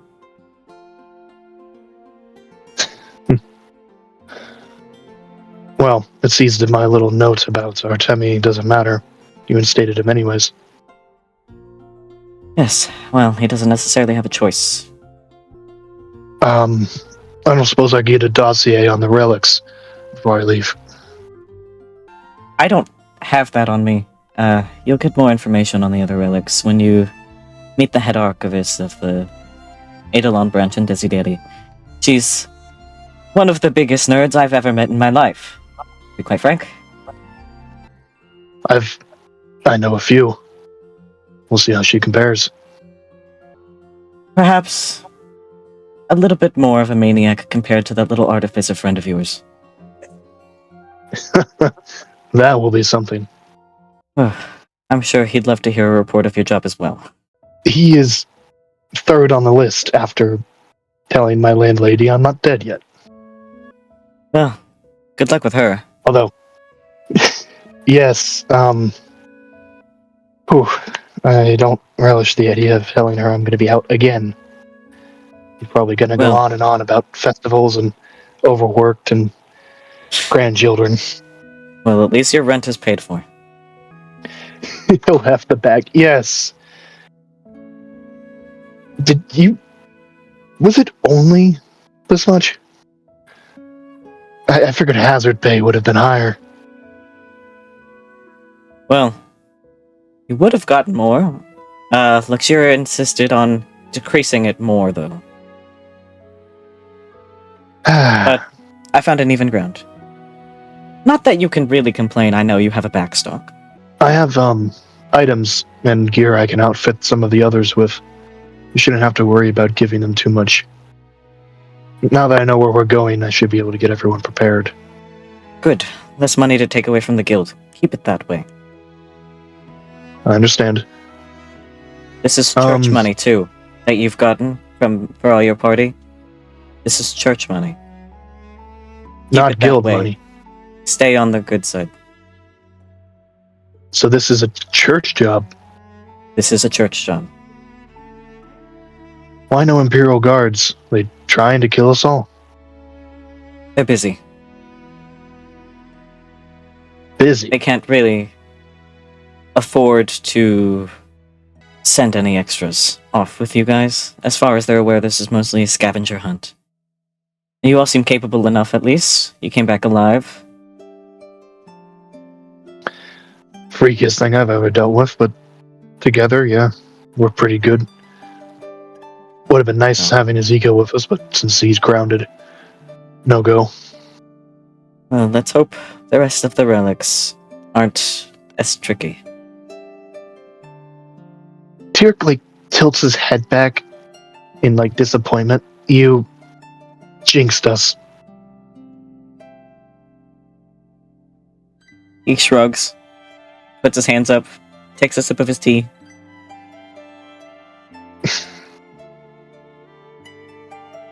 To be honest, I was expecting more of a stern talking to. I'm sure you got plenty of that from Luxura. More of angry yelling and curses in a language I don't understand and poking me with a very over-fancy rapier. He nods, he sighs, he pinches his nose, he takes another sip of tea. Is there anything else important you want to talk to Stavros about, or are you just going to stay chit-chatting? If he allows Tyric to, he'll stay chit-chatting. He maybe always lets you for stay. a little bit. Yeah. Not for too much longer. Maybe catching up on rumors in the city and yada yada yada, but he did promise Artemi he's going to be downstairs, so he won't stay too long. Back to the party while Tyric is gone. Everyone's downstairs in the mess hall. It's very prettily decorated for the upcoming New Year's. How's everyone feeling? I'm a little queasy. Yeah. But all things considered, we got let off frighteningly easy. But that's also part of the unease. Too easy. Too easy. All we had to do was let someone else take the phone. Looks left, looks right. Scratch his head. Okay. Well, where's the front desk? So, in the guild hall, there's a desk by the job board, and there's a desk in front of the job board. There's a, flame point Siamese tabaxi woman, and next to her is a blonde borzoi dog folk woman. And then on the other side of the room, there's another like little desk that seems to be for weapons, armor, and stuff. And then across the mess hall from the entryway, it looks to be like a little kitchen counter bar that people are sitting at. Mm-hmm. Did everyone else kind of come downstairs too that was in there? No one else stayed, so I'm guessing. I don't know that I'm too eager to become a full member, I have to say. Did you have another job lined up? No. And it looks like you got nothing to complain about. I didn't ask you, but thank you. Damn, somebody's pissed.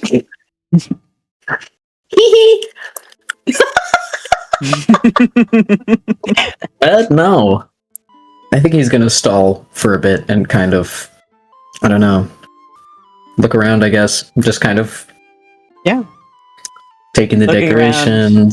look at the weapon stuff. There's, seems like there's a lot of people drinking at the bar right now. It's the afternoon, but who cares? You see that same little, like, albino Asterix Heron that led you up to Stavros' office. She's, like, talking at the front desk with the tabaxi woman and the borzoi woman. It seems like she takes a little job off the board. She goes and sits with this, like, large, Aarakocra man. They're hanging out. Job board seems cluttered as fuck. Taking a closer look, it seems like there's also some like newspapers posted up on it. One that catches your eye is Cardinal of Adon City, found for harboring a necromancer. Uh-oh. Cirillo family name disgraced. Shit. Well, that's awkward. Oh well.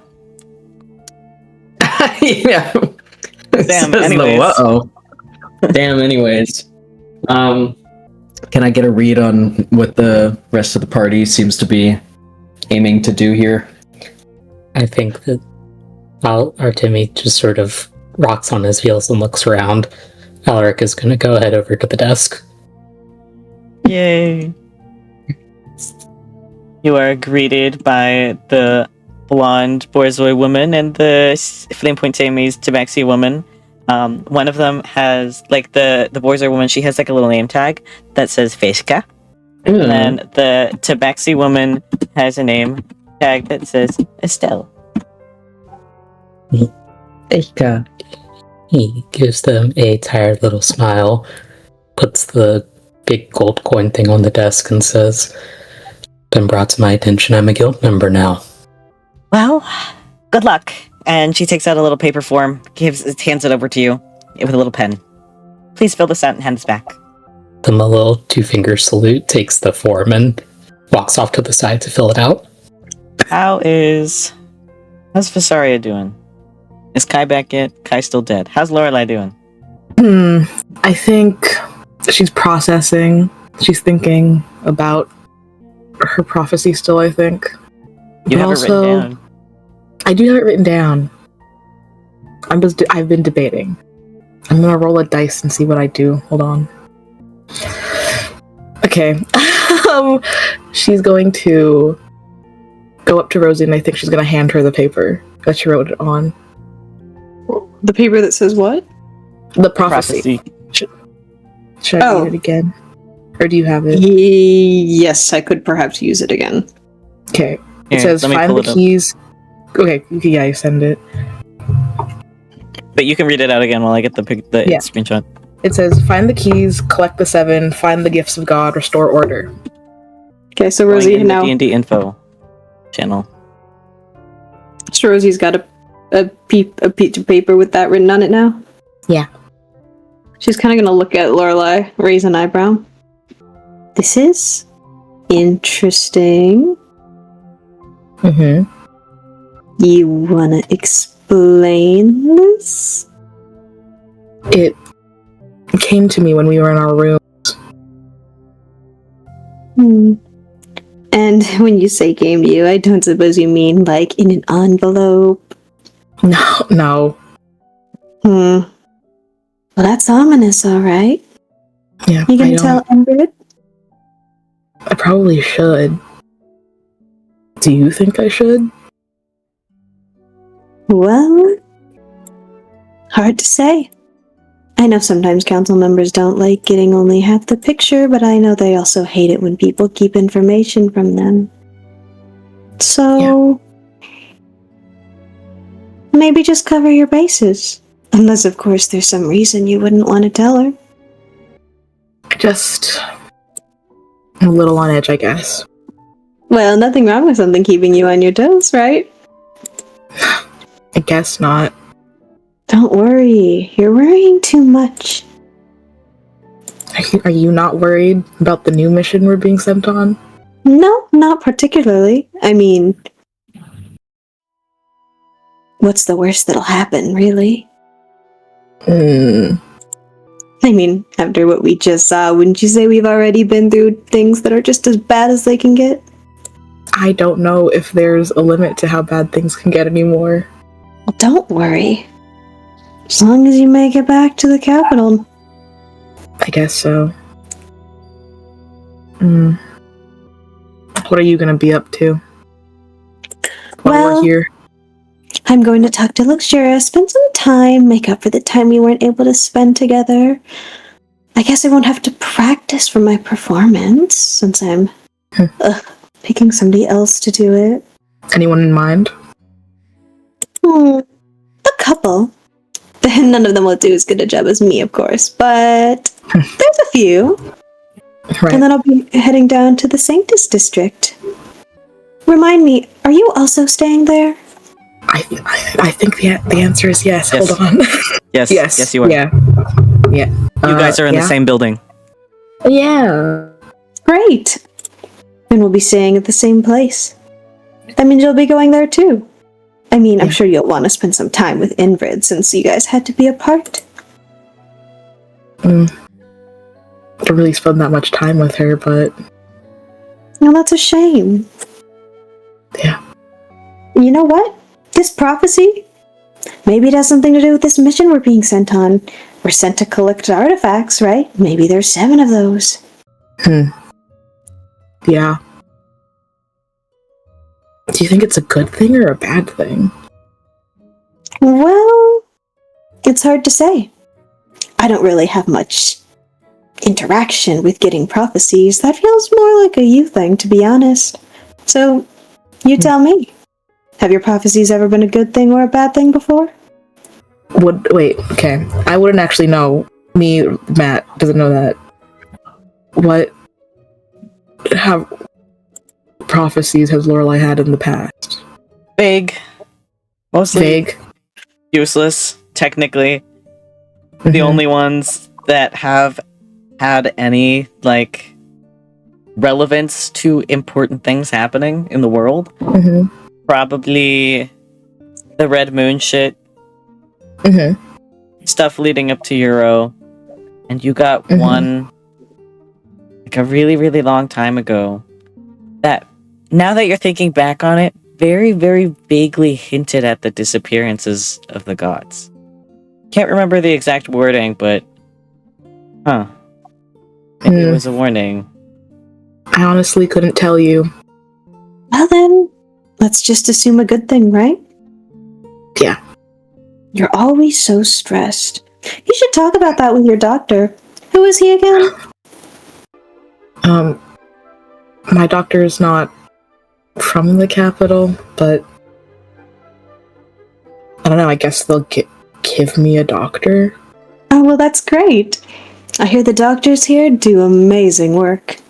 I guess they sort of have to. Yeah, got a lot of deeply important clientele. Well then, should we talk to the others? I feel like I should make them aware that I'm quite familiar with Dizzy I do live there after all. It'll probably be good for the party. I'd say by now Tyric comes downstairs. Perfect timing. Perfect timing. Makes a beeline for the nervous very newly appointed guild member. Oh, he's put his mask back on, by the way. I don't know. I figured. Welcome back, Tyric. Right. Well, I see Alaric's already started. Come on. Artemi. I'll be signed up. He turns from the post board, the job board. It's like, what the whole... Okay, and he just follows. Don't worry. We'll have time to get you up to speed. Discuss any questions you have. Get you refitted. Proper set of gear. He nods. Do they ask a lot? What's the sign? What's the process like for official membership as opposed to whatever I was doing before? You know what's really funny, guys? Because Tyric came back with his memory wiped, I don't think he ever remembers having to do the paperwork. Too funny. Oh my god, that's so funny. That's really good, actually. Tyric like pauses mid-step as that thought occurs to him. It's been a while since I've done it. It couldn't have changed that much. Don't worry. I'll help you through it anyways. I've done a lot of paperwork for the guild. It's okay. Don't worry. I'm sure I'll be able to manage some papers. Make sure you jot down on the form for dental. They introduced that recently. It's great. Back to the dental. He nods. This is very serious to him. I hear they've been working about personal item insurance. Well, seems like that'd be big for you, so fingers crossed. Also, you don't have any next of kin, right? No. Cool. Yeah, they might hand you a form asking about wills and people to send your stuff to. Or you know, in case of death on the job. He actually pauses for a minute. I was like, okay. Nods again and goes to the desk. Tyric's right behind him. You get two little waves from the lovely furries at the desk. He waves back. Oh, that would make more sense if it was Tyric. Another new member? Yep. She gives a little nod, slides over the paperwork and some pen. Thanks. He picks it up and sits down at a little table or something, I guess. Looking over it, it's pretty basic. Name, age, date of birth, race, spellcaster or melee class or both. Your home, town of residence or city of residence. I see. Or current residence. Emergency contacts, a consent sheet, or not a consent sheet, a waiver. Your pronouns, etc. Very basic. Right. So I don't have an address. What'd you say? I said I don't have an address. Do I have one now? Am I just staying at the guild dorms? Is that what I put down? You guys were provided dorms in the guild. Oh, okay, I thought that was like temporary lodging, not like I can put this as my address. Who's to say you weren't told?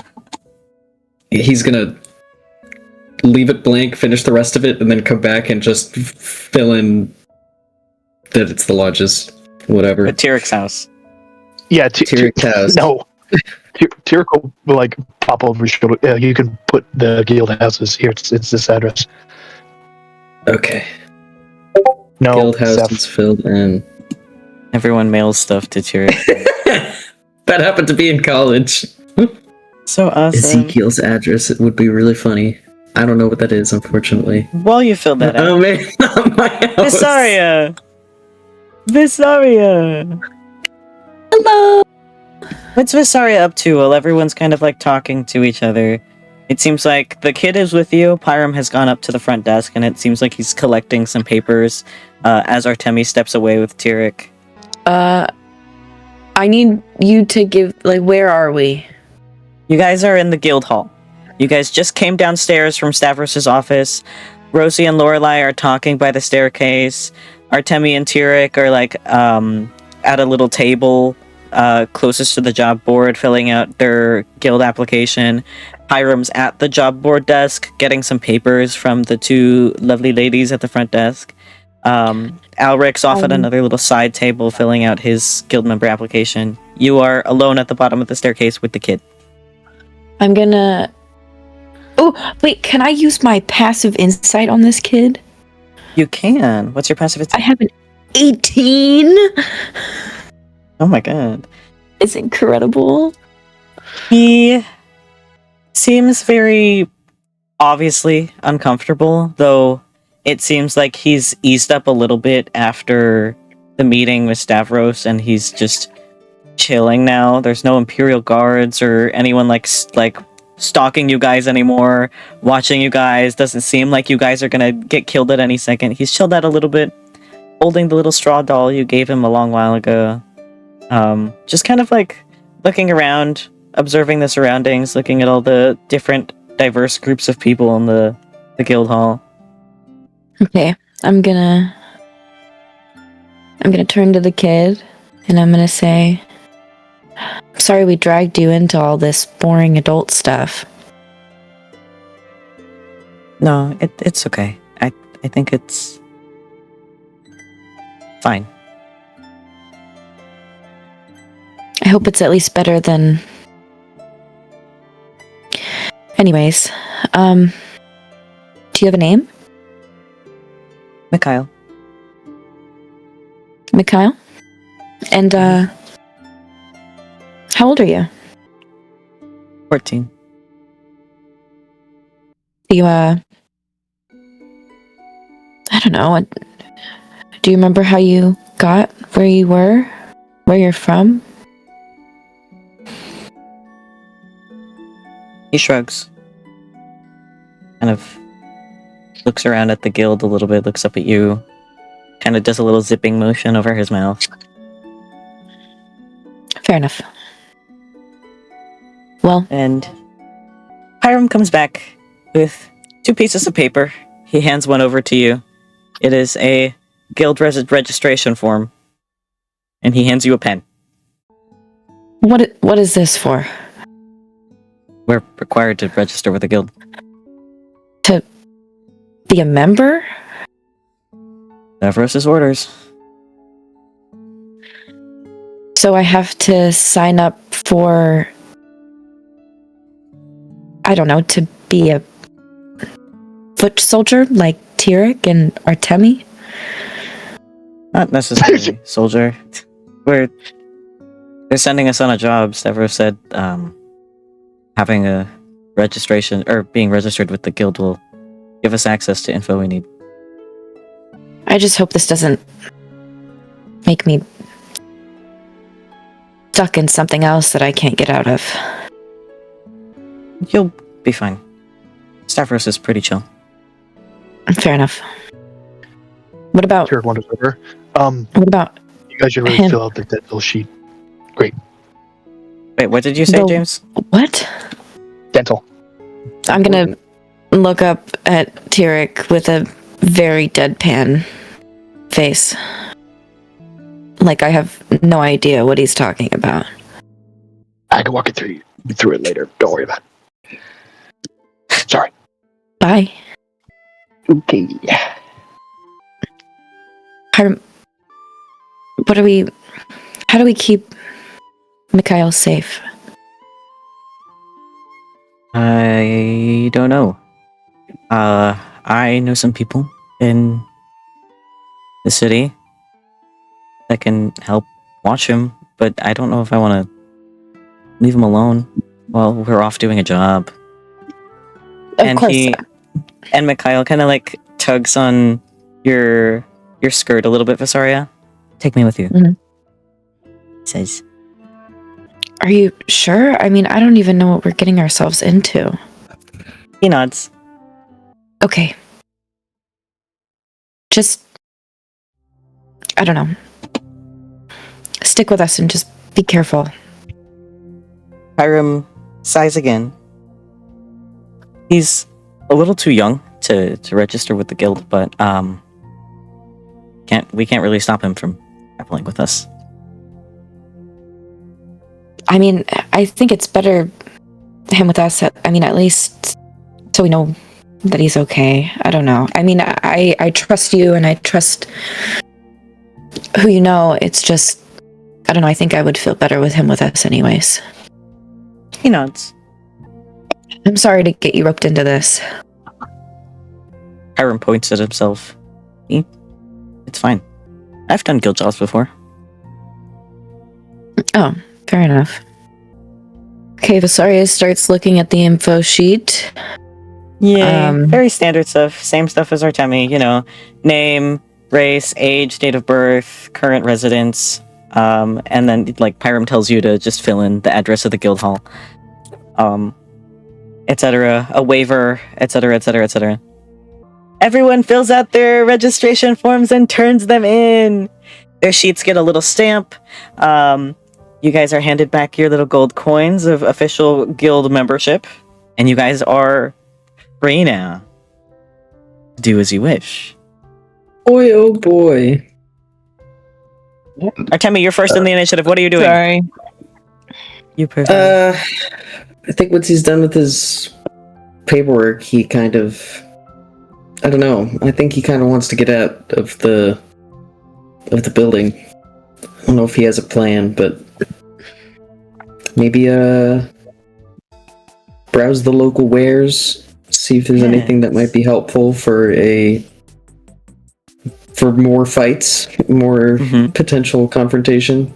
We'll see. I also want to go with Artemi. Okay. To shop. So, Vysaria, Artemi shopping. What's Lorelai doing? Oh boy.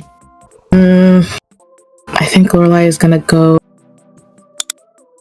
to a chapel. Huh. What is Alaric doing? I think he'll join the shopping expedition. New guild gang.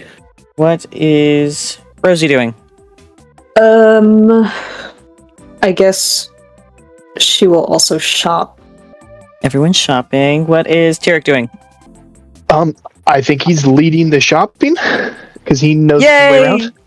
And now I'm going to take 10 minutes, not 10 minutes, a little bit of time to make a thread in the D&D info channel. He'll probably take them to the places he knows. Yes. So for prices, it's going to be regular D&D Beyond prices. I also have a website for everyone for magical items. You guys are currently in the Obsequio district. Let me get you the next set of district shops. I love copy paste. And then this is the last set. There are your 8 on shops and entertainment thread. I will get you guys your website for prices on magical items, but for now, don't worry about it. Let's start with shopping gang for a little bit, and then we'll go over to Lorelai. What district are we in again? You guys are in the Obsequio district. I have a paragraph to read to you guys. Sorry. You guys all leave the lovely Vita Dances Adventurers Guild, and you guys are finally free in the capital city.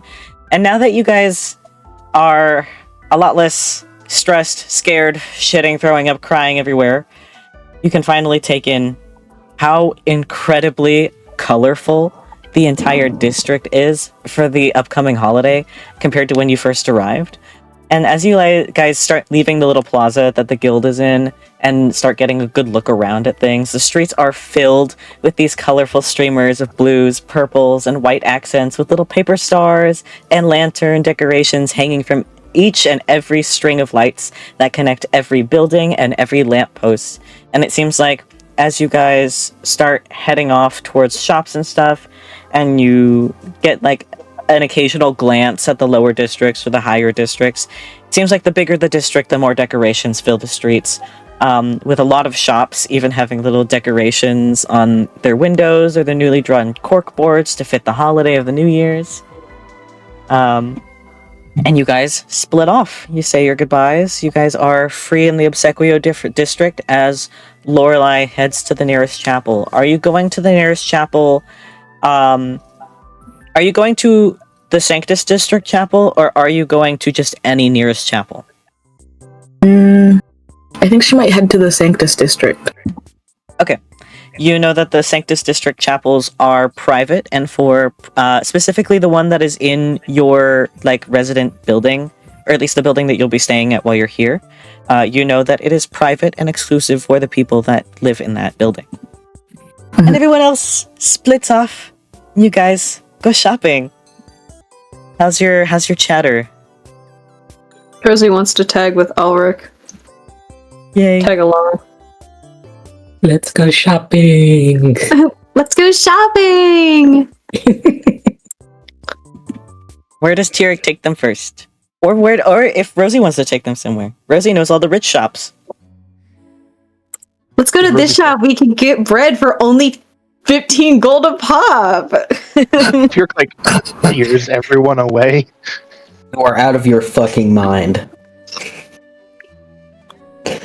That's so good. 15 gold a pop. So are we in the Obscuro district?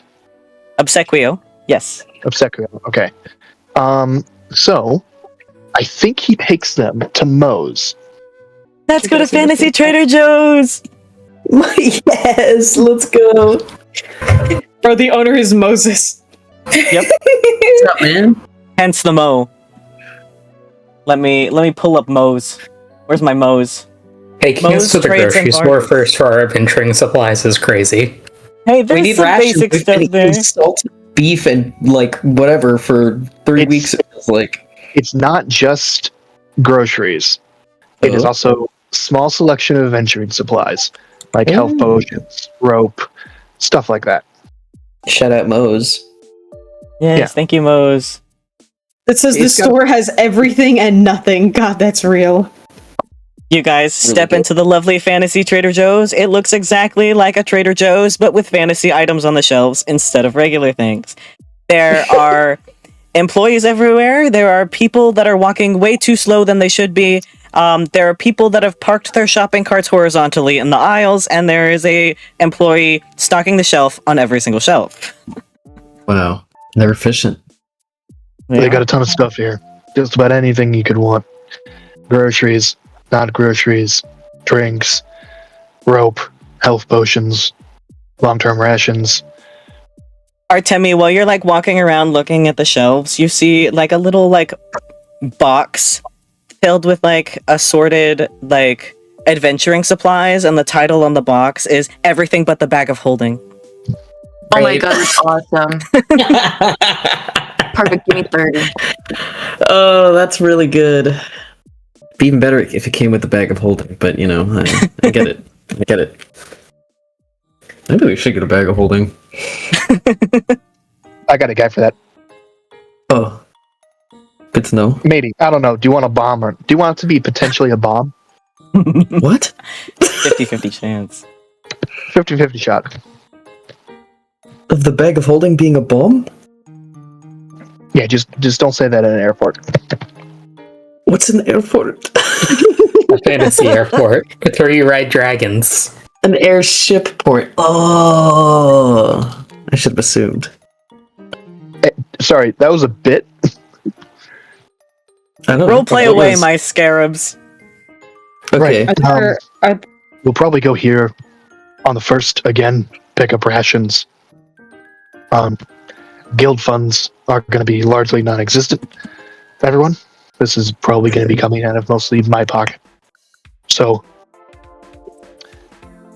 while we're here, if anyone needs any more sturdy things, I have a hoard of weapons and armor. He looks at Alaric and Artemi. If you guys need anything, I have a bookshop for more spells and maybe things of that matter. maybe some magic items if we need so. And if you have a particular, very interesting item in mind, I have someone who might be able to help you out with that. Nodding. Honestly, it's been a long time since I've changed up any of the gear I've been using. I'm not quite sure what to look for yet. Maybe just browsing. For you, I've got a full set of splint. Oh shit. That wouldn't be bad. Hold on. Alaric, do you have anything in mind you'd like to have? I know Artemi likes to be more of a frontliner, and you do too. I've got breastplates of various types, chainmail. I'll have another set of splint for like I gave Artemi, but I could scrounge something. He gives a little hand wave and says, I can figure out my own supplies, don't worry about it. You sure? Mm-hmm. Alright. I know a blacksmith around here if you want to get introduced for immediate things. That would be nice. Explore around. I don't want anything here particularly. We should. I mean, what's affordable here? We just got paid, but I know D&D stuff is generally kind of expensive, so I'm not sure if I want to buy here first in case that brings me short for other things. What's like the cheaper things you can get? We can pick up some rations. I'm fine picking up some rations, but I know health potions can go, what, 50 gold usually? Yeah, 50 gold. Standard D&D prices for basically Standard D&D everything. prices. If you reach for a health potion, Tyric say, I got that. Okay, good to know. Yeah, I don't know if I'll pick up like a week's worth of rations. How much would that be if I were to get that? It's 5 gold pieces? 5 silver each. 5 silver each. Oh, okay. Okay, sweet. So 5 times 7 is 35. I don't really silver. know what I can buy at all. Where is my... Oh, here. You can get rations, you could get herbs, you can get whatever your heart desires. Everything but the tea. Awesome. And then there's actual tea, isn't there? Everything but the bagel tea seasoning. Sorry. Wouldn't that just be water? Yes. I didn't realize that I said that, and that's what I meant. That's funny. Everything but the kettle. That's perfect. Okay, hold on. I'm bad at math. And these bitches Seems are like- cheap. Seems Sorry, like there's Artie, like go a ahead. shit ton of like pastries and bakery items and other like food items, and they all have like little mini signs that say limited item or seasonal. My God. I'm very charmed. Alright, I'm gonna buy rations. So that is 35 silver. Manage inventory. And You items. guys, so we're actually just broke. You have 300 No. GP. At least. But I'm looking at everything and I'm like, everything is so expensive. Are you looking Yeah. at just the magical items? I'm looking at everything, man. If you filter for common, it will be a lot better. It's In true. this You can PDF? filter comment. If The you go to PDF manage that I inventory- shared is full of only magical items, so they will be very expensive. If you're And looking for probably- standard things, you can go to the D&D Beyond website, look for what you're looking for, it'll give you a price. But most uncommon things, either a few gold or mostly silver. It's the magical. There are no magical items in the Fantasy Trader Joe's.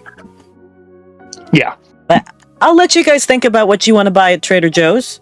Let's go over to Lorelai for a little bit. Ooh, and this means I get to drop new art. Give me uno segundo. I have more art Huge. for you guys. This session is Huge. great for you guys. Where is my session prep? Lorelai, you are going to the Sanctus Chapel, right? Yes. Okay. Pull up my paragraph. Returning to the Sanctus District after being gone for so long from the capital, you are greeted with the very familiar sight of the large cathedral-like council building with its tall central tower and the two buildings that sit on the southern end. And as always, the center of the district is decorated in a beautiful mosaic gold, red, and white tile that circle and frame a beautiful, large fountain with a statue of the founder in the center. Memorial, Reverend Talus, that I send in the art channel. Wait. And I put on the stream. Whoa! Gorgeous. Very gorgeous. Dude, this is so good. That's my wife. Anyways, you head off to the Western Beliscus building, where the saints and prophets reside. On the very bottom floor is a little cafe where people eat that live here, as well as the small private chapel. There are no priests, no deacons, no employees that man the church or man the chapel. It is just a chapel. It is a place of worship. You can still do regular church activities here. You're just going to be alone when you do it. You walk in. It's empty at the moment. I think Lorelai, as she walks in, holds her breath a little, like she's going to be smited as soon as she walks in there.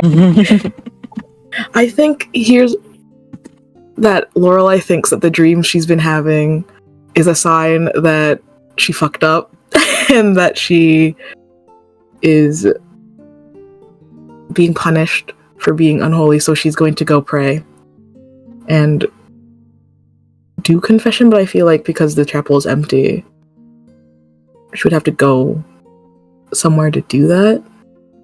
You can confess to the statue of Baron that sits at the very end of it, in front of a big stained glass window. There's like little prayer pews. I think, maybe she is gonna do confession in front of the statue of Aaron. In front of the statue of Man Details. Holy shit. Yes, Man Details.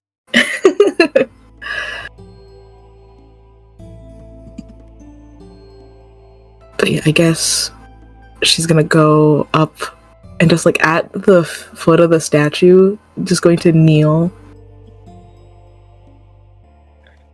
Yeah, she's gonna do a little confession. I didn't write down what I wanted her to confess. I just have a small list of things.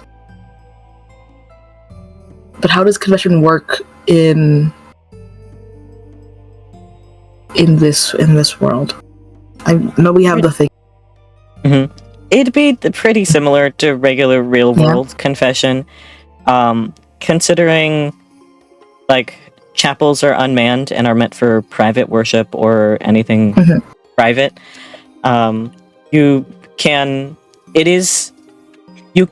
confess in your head or say a prayer in your head, but it is still believed that it's more effective if you say it out loud. Yeah. I'm just looking up how they phrase that. Because I did confession one time in the 3rd grade. Forgive me for I have sinned, something. Yeah, I have done this. I have done this. Okay, yeah, she's gonna do that. She's got her hands clasped in front of her. She goes, Seth. And she goes, forgive me for I have sinned. I've doubted my faith and the church. I've let myself be distracted by things that are not of importance. I killed someone, a couple people, and I know that they might not have the best of intentions, but I feel in my heart that that was wrong. And I want to ask for forgiveness. I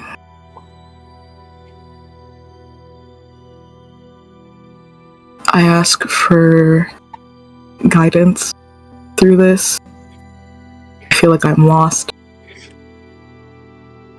And I need help.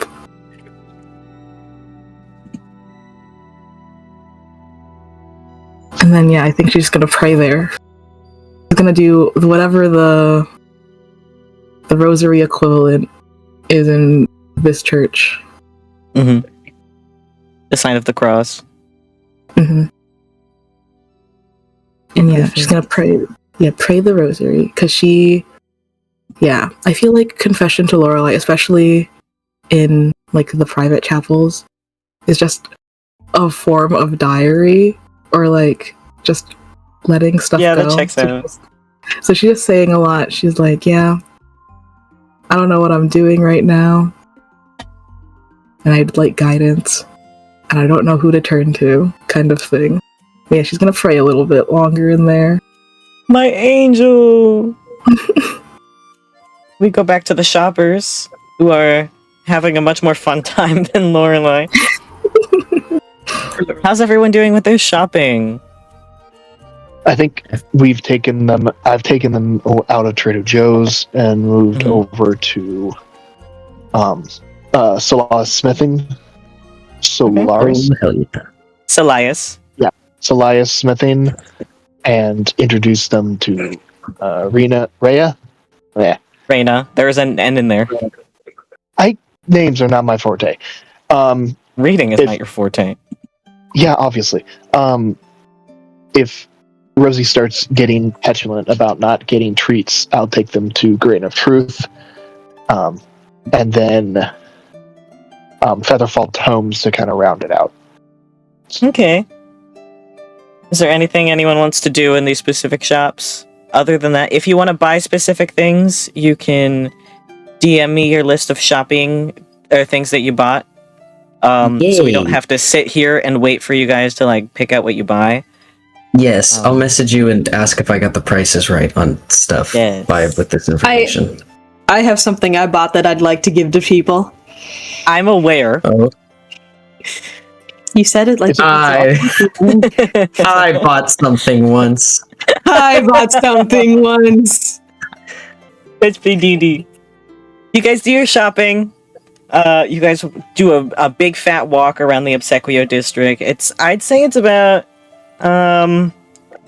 late afternoon, very, very early evening. The sun is just starting to make its way down to the horizon. What's everyone up to now? You guys have bought some things. We'll deal with that after session. After he takes everyone kind of around the district, showing them the shops, he politely asks everyone to show back up at the guild hall tomorrow morning for further instructions, basically like debrief, and bids them all adieu and goes home. Yay! So Tyric splits off. Where does everyone else split off? Does anyone else stay together? Can Rosie hand out the things she got? Yeah, you can hand out what you got. Do you want to do it before or after Tyric leaves? She'll wait until Tyric leaves. Tyric splits off, starts going home. Everyone starts to split off. Rosie stops everyone. Rosie's gonna like gesture Alaric and Artemi over to her. Oh boy. Alaric will approach with a small smile on his face. What did you say, Percy?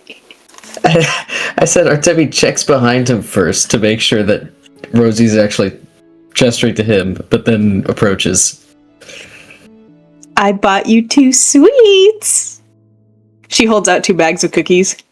Aren't you just an angel? Mm-hmm. Artemi like has a face journey kind of at this, and it's like I think his jaw does drop a little bit, not far, but just kind of like, what the hell is going on? but he kind of cautiously holds out his hand to accept. Yeah, she'll Thank drop you. the 2 When- bags of sweets in each of their hands. When did you even get these? I got them at that store. They have basically everything. Oh, how much was it? Not much. Okay, well, just let me know what I owe you. Oh, you don't owe me anything. You should look at them. Artemi's gonna Venmo you. I'll just Venmo you later. Just tell me, okay? Help. Or do you not? I can do PayPal too. But I peek in the bag. Yeah, I'm gonna peek in the bag. They're cookies in Artemi's bag. They're cookie shaped like paw prints. Alaric will look as well. Alaric's are shaped like moons. He's going to reach out and ruffle Rosie's hair into just an absolute mess. Oh, but when I make a comment about the moon, fuck me, right? You get moon microaggression cookies and it's all chill. Good to know. Good to know. Moon cookies. Rosie never change. I'm delighted. Can I just know? Can I just know? What's Artemi's face looking like when he opens the bag and sees it? I think, I don't know, to him, I don't know what his face does. I think he keeps it kind of carefully neutral. It just says thank you again, but yeah. I think that was unsettling for him, kind of. Not, like, deeply, just kind of like, is this a joke or is this like some kind of veiled weird threat? Paw-shaped cookies. Okay. But he says, thank you. Hope you two enjoy them. I'll be heading off now. He nods stiffly. Have a good rest, Rosie. My mom makes these cookies! Vanilla Kippa! Sorry, I got excited. These things look sick. They're Christmas cookies. Okay, where does Rosie head off to? Luxura. Yeah, I figured. Where does Artemi head off to? Blacksmith. Huge. Where does Alaric head off to? You said it's kind of like we've done our shopping and have like dog-eared it that we'll just like message you after what we get, right? Yes. Oh, okay, then maybe and it's kind of like nighttime is coming. It's like very, very, very early evening.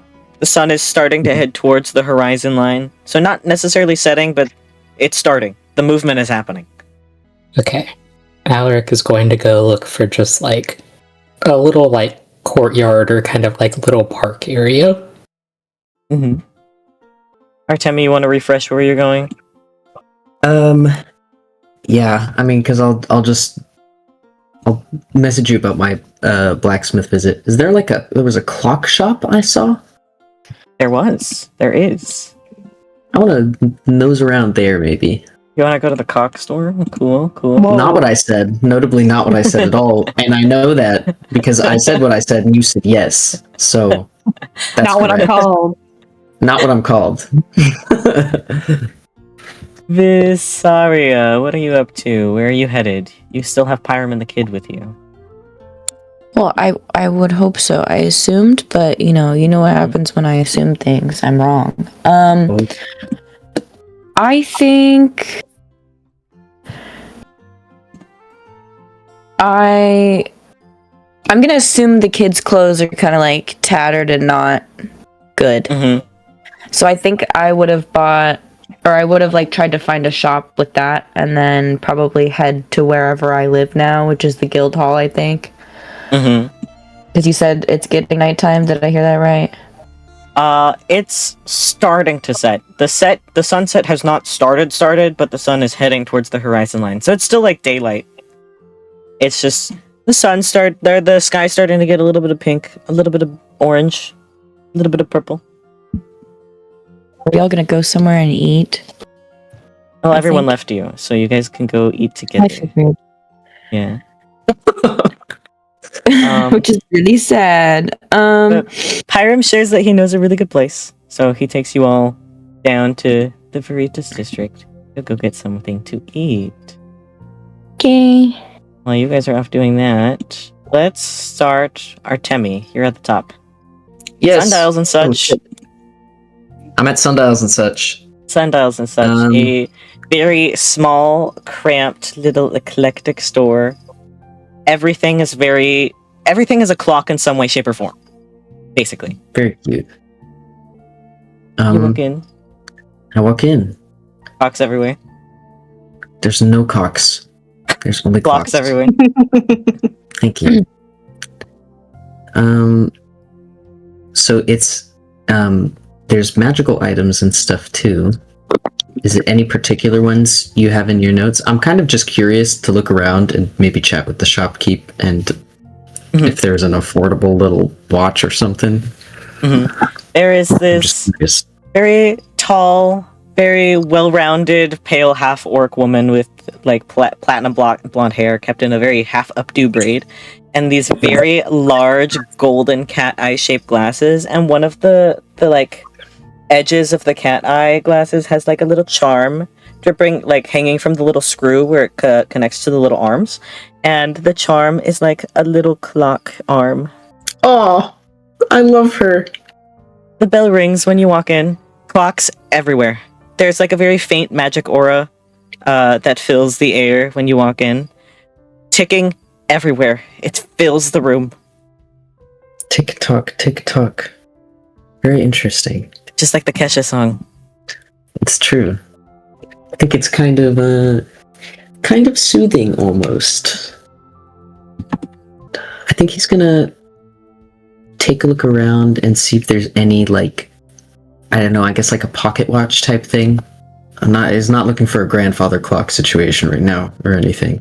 Something you could tuck away. Walking around, there's like a small little like glass display case on one of the shelves, and it seems like there's an assortment of different pocket watches. Some are brass, some are like these oxidized copper, some of them are more gold, some are silver. They're all varied in decorations. Some of them have very like mosaic styled decorated faces with equally as colorful like clock hands that tick. Some of them are a little bit more simple. It seems like there's also like a little extra basket on the shelf above it that adds on extra chain decorations for pocket watches. Cute. I think he's gonna rummage around a bit and are the oxidized copper ones like fully oxidized, all of them? Some of them are more oxidized than the others. Some kind of blotchy ones. I think maybe he's kind of charmed by one of those and flicks it open, sees how it's ticking. Very, very satisfying tick. Like ASMR. I think he'll turn to, it's a pretty small store, right? Okay, I'll turn towards the counter and be like, how much for these ones here? Which one do you have? 30 gold. Walk a little closer. If you want it enchanted, I can add on for an extra 50 to 100 gold, depending on what you want. Oh, what kind of enchantments do you do? Most common, the simple ones. Just being able to tell the time no matter where you are. Always knowing the time of day. Of course, there's also a little compass enchantment as well that a few adventurers get. If you want something more specific, I also take commissions. He nods. How long have you been doing this for? About 13, 12 years or so. Oh. Why clocks? It seems complicated. Something about the sound really sings to me. Understand that, I think. I think I'll just take the cloak for now, but I might come back for an enchantment another day, if that's okay. Of course. You hand her 30 gold. She packages it up in this, like, a little, like, very pretty cloth silk bag.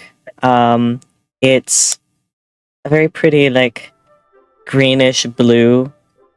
More blue than green, but, like, a very, like, kind of green-toned blue. And it has, like, a little golden tie to it with, like, a little clock arm charm hanging from the tie. And a little embroidery of a clock face on the front of it. She slides it over. He's very charmed. And I think he does do a little smile. Thank you. Thank you very much. Thank you for shopping. Of course. I'll be back if I can afford the extra for it. Or we'll chat about it. Thank you again. He gives a little nod, a little wave as you leave. Cool. I leave! And now I'll message you about other shopping stuff. Yay! Next up, we have Vysaria. You are taken down to the Veritas district on the northeastern side, where Pyram leads you and the kid after doing a little bit of extra clothes shopping at some stores you pass by. And you guys arrive at this kind of shady alley. And as you start to lead in, Vysaria, you hear a very familiar caw. You turn around and it's Moonin. What are you... He has a note in his beak. I kind of hold my hand out, like my finger, so that he can perch on... Well, my hand, actually, because he's huge. He's a little too big for perching now, yeah. You got a whole arm. Yeah. So he can sit on my arm, and I give him little pats, and I'll take the note from him. Yay. He gives you the note. I DM'd you what it said. He clacks his beak happily before flying off. That's your note. And Pyram speaks up. Anything bad? No, actually, it seems like you and I don't really have to worry about Davros finding anything out. Oh yeah, he already knows. You knew he knew? He knew about me when I first met him. Fair enough. I don't know, I think I'm just worried about the church catching wind of it and thinking that, I'm responsible for anything. Well, you get used to laying low about it. So I'm sure we'll be fine. Fair enough. And he walks you down this shady alleyway, and as you enter this scrappy little alleyway, you see a little shop, or like a little wooden sign hanging from the side of one of the buildings. And it says Angelfish Ramen Shop, and it has like a little drawing of an angelfish on it. And he takes you inside. It's this teeny tiny little back alley ramen store that's very obviously family owned, and it seems like there's a window in, like, you can see into the kitchen, and it seems like there's a window out into the alleyway, and as you enter, it seems like some, like, extra scraps of fish get tossed out, and you hear, like, some meowing of cats outside the window, and you guys take a seat, and as you guys sit and hang out, you make your orders, and this is probably some of the best food you've ever had in your life. And you've mostly eaten from the force, so that's not really saying much, but it's really, really good. I've been to the capital before, right? Probably for a mission, but not like that I remember really the capital. Probably rarely. I don't know how comfortable Vysaria would be with spending a lot of time to like go to get food though. Besides like relying on rations, especially if you're on a job. Yeah, I'm not trying to say I've been here, obviously. That's not what I'm trying to say, but this is some of the best food I've ever had. Probably the best, Pyram. Thank you. Yeah, of course. One of my favorite places to go to whenever I'm in the capital. I don't even Mikhail think seems very happy. Ramen before. I think... So, Mikhail, I think, it might be safer to talk here if you want to share with us what happened and how you got to where you were. He nods. I was born in the grove. Aqualacia. She was your mother? He nods.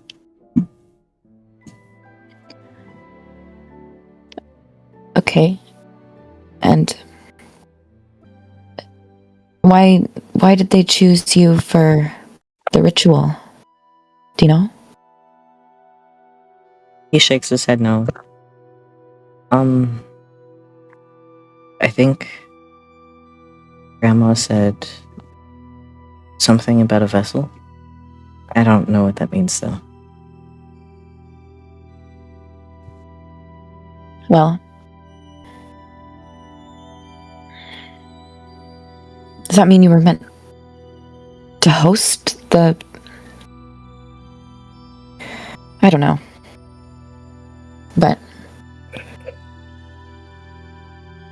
I'm glad we got you out of there. He gives like a little hesitant nod in agreement.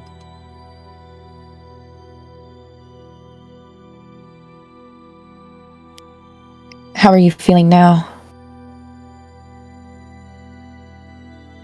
I don't know.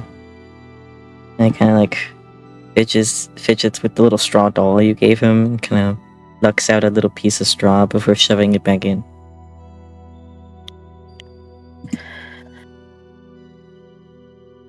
Well,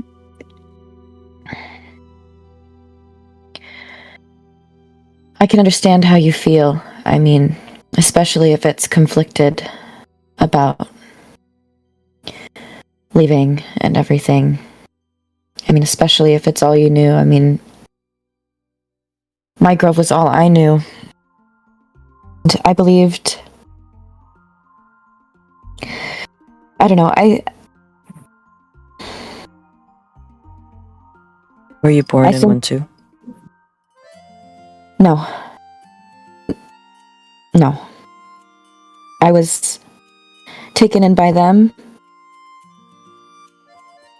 And I can't really remember anything about that or...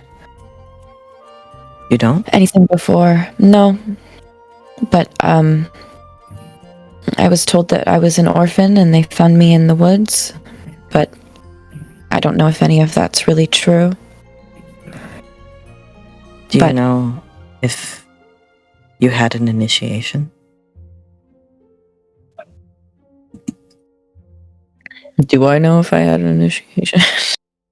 You know of initiations taking place for people that are new to the Grove. You don't know what it is, though. You don't remember. I don't remember mine, if I had one, or really what it is, but I do know that they happen, and I don't know. Kind of scrunches his face a little bit. Kind of starts to frown a little bit. You're lucky.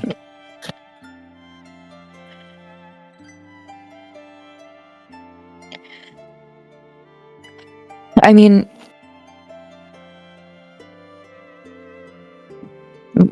what did they do? He opens his mouth to start to speak before closing it again and hesitating. Before, a few seconds later, he shakes his head no and pushes his plate away. I'm not hungry anymore. I'm sorry. I didn't mean to touch a nerve or pry too much. But I'm here to talk about it when you're ready, or if you ever want to. It feels good to talk about it. Get it off your chest. He gives a little nod. Thank you. Well, at least we're done with all of that for now. And,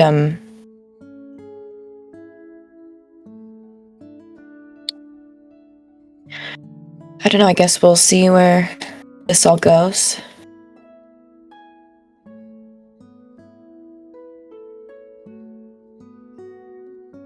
He gives a little nod. Chugs down his water. Hiram scarfs down his ramen. Vysaria also leaves no crumbs and scarfs down every last bit. Yeah, you guys hang out there for a little bit. Let's go to Lorelai. How are you doing? How are you doing, my sweet angel? I think just after a while, I think she just I think she does pray for a bit, and then she just goes to sit in one of the pews. But after a while, I think she goes to get up and maybe head to Invrid just to tell her about the prophecy. Mm-hmm. You start making your way to the main council building, and you see a very familiar redhead also heading in that direction. It's Rosie! Yeah, I think Lorelai waves. If Spoiler alert, it's Rosie. If Rosie wants to unmute. Him. Lorelai waves at Rosie. Rosie will do a wave at Lorelai back. And she'll gesture for Lorelai to come over. She heads over. A little hesitant, but she heads over. Hi. Hello. And where are you off to? I was gonna go talk to Invrid.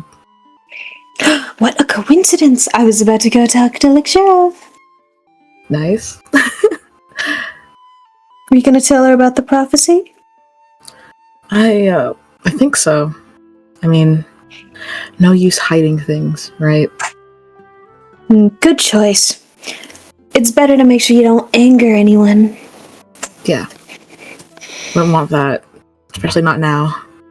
I know, I mean, people who go out of their way to anger other people just doesn't seem right. Yeah. Where would we be if people acted that way? Now, are Luxure and Invrid like near the same place?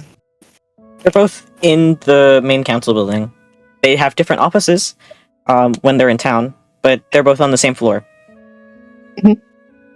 Do you want to walk to the council building together? I mean, sure, why not? So, remind me, where do you live again? In the Sanctus district? Right. Oh, do you mean... Well, that's where you spend most of your time, I assume. Yeah. Doing busy, important profit things. Yeah. You know, Invrid's probably going to be really happy, you getting a new prophecy and all that. I hear things sometimes run a little dry with prophets. Yeah, especially these times. Yeah, she's lucky to have you. Right. Well, how has your day been going so far? Oh, so great. I got to look at a grocery store. I swear, I've never seen a grocery store quite like that. The prices all seemed so low. Yeah? Well, I mean, surely you've been to some stores around. Yeah, I've been to a couple in the town. Was Moe's? It was. How'd you know? Lucky guess. Can I get a drop of like a boutique that Rosie goes to? I don't know. Probably something called like Holy Threads or something. Usually I just go to places like Holy Threads. I don't think I've ever been to that one. You haven't? We should totally take a look sometime. The prices aren't even that expensive. Yeah? I don't tend to buy stuff for myself, so... Well, you should. After all, don't you want to be looking your best for Invrid? I mean, I guess. I've never really thought about it that way. You could get yourself some beautiful robes for the low, low price of 2,000 gold. Wait, what did you say? What did you say? I said you can get a brand new robe for the low price of 2,000 gold. 2,000 gold? Lorelai, that's nothing to you. I don't have a lot of money on me right now. I didn't know. Lorelai, you know that if you want something like tailored to you or you want something fancy, you can ask for it. The church will pay for it. Now, if you really want to go with something dazzling, you should go with something like these. She's gonna gesture towards her earrings. Those are nice. They are Pure ruby. Luxury wouldn't even tell me how much they cost. Yeah. I don't have my ears pierced. I never considered jewelry. Oh, these aren't actual piercings. They're clip-ons. Oh. I'll have to look into clip-ons then. Are we there? You are there. Easy peasy lemon squeezy. Sick. Yay. You guys have been walking up the stairs. You guys have conjoined in the little hallway. Luxurious on the east end. Invrid's on the west end of the hallway. Oh, something I wanted to ask you about before you went in. Mm-hmm. Does everybody in the party seem a little stressed to you right now? Well, I don't see why they wouldn't be. Yes. It just sort of surprised me the way that Artemi snapped back in that office. Yeah, I mean, he's not really from here, is he? Oh, I get what you're saying. He's dazzled by the sights. We'll go with that, yeah. Well, don't worry. Now that I know, I'll just be sure to show him around personally. Thanks for the knowledge. Bye. Bye. I pity that poor man. Lorelai is in her mind is like, oh no. wait. No, this is beautiful. This is I need a drawing of Artemi in the Shinji pose stat. Has anyone considered that one of the people at the top of the list who gets rage baited by Rosie is Lorelai? Oh yeah. This is true. Yeah. Well, yeah, Rosie's gonna skip off towards her office. Mm-hmm. Does she actually skip? Important question. She's doing no, because that would be unseemly. She's doing like a little hop step. Everything about Rosie isn't unseemly. Why do you hate women? Yeah, why do you hate women? This is the camp you're saying. She's very proper and demure, don't you know? Yeah. So huge. You guys split off. Are there microphones in this universe? Are there recording tapes? I need to do something. I mean, there's a phonograph, so yeah, you can technically record stuff, but not easily, and probably not commonly. Rich people activity shit. Note to self: get Terry to invent microphones. There is magic also, and there is illusion magic that can play audio. It's not necessarily a microphone, but it does stuff. Yeah, but that's not admissible in court. Okay. Anyways, you guys split off. Let's do eeny, meeny, miny, mo. Rosie first. Do Lorelai first. Oh, okay, let's do Lorelai first. Instant deflection. Really awesome. Flawless parry. And it's not because... don't worry about it. What? Something's happening over there. Suspicious. Oh, Artie's pasta. That's the alarm that was going off. Great. Fantastic. Let's do Lorelai Really first. awesome. You kind of stand in place awkwardly as Rosie kind of skips off behind you. Or skips off to the other end of the hall. And you turn, and you start making your way to what you know as Invrid's door whenever she is in the capital. As per usual, she has her two assistants posted outside the door. They give you a little nod. It is... Kobani and Lyra. This tall human woman with black hair pulled out of her face with red clips, tied into a small little messy bun. And Lyra, this short, high elf, tan elven woman with two frizzy buns and lots of freckles. I think Lorelai nods and waves at them both. Think a few waves. As per usual, they seem anxious. As per always. Yeah. I think leaving the chapel, Lorelai was a little bit calmer than when she entered and less stressed, but now that she's in front of Invid's door, she's like tensing up again. So she's getting a little nervous. But yeah. I think does she have to knock? Well, you could have talked to the assistants. You approach, you give your little wave, they give their little wave back. Lyra kind of waves you over. Lorelai, good to see you. Hi, yeah. Great to see you guys. Is Invid in? Invid is in a meeting right now, unfortunately. Do you have a message? Yeah, I had a prophecy I wanted to run by her. You have it written down? I mean, I do. And she takes the paper. It's a little crumpled. She tries to smooth it out, hands it to them. She holds out her hand, she takes it. She folds it very neatly into an envelope shape. I'll be sure she gets this. Okay, yeah, thank you. He gives a little nod, a little wave. She makes her way back down. She waves goodbye. Where do you head now? I don't know.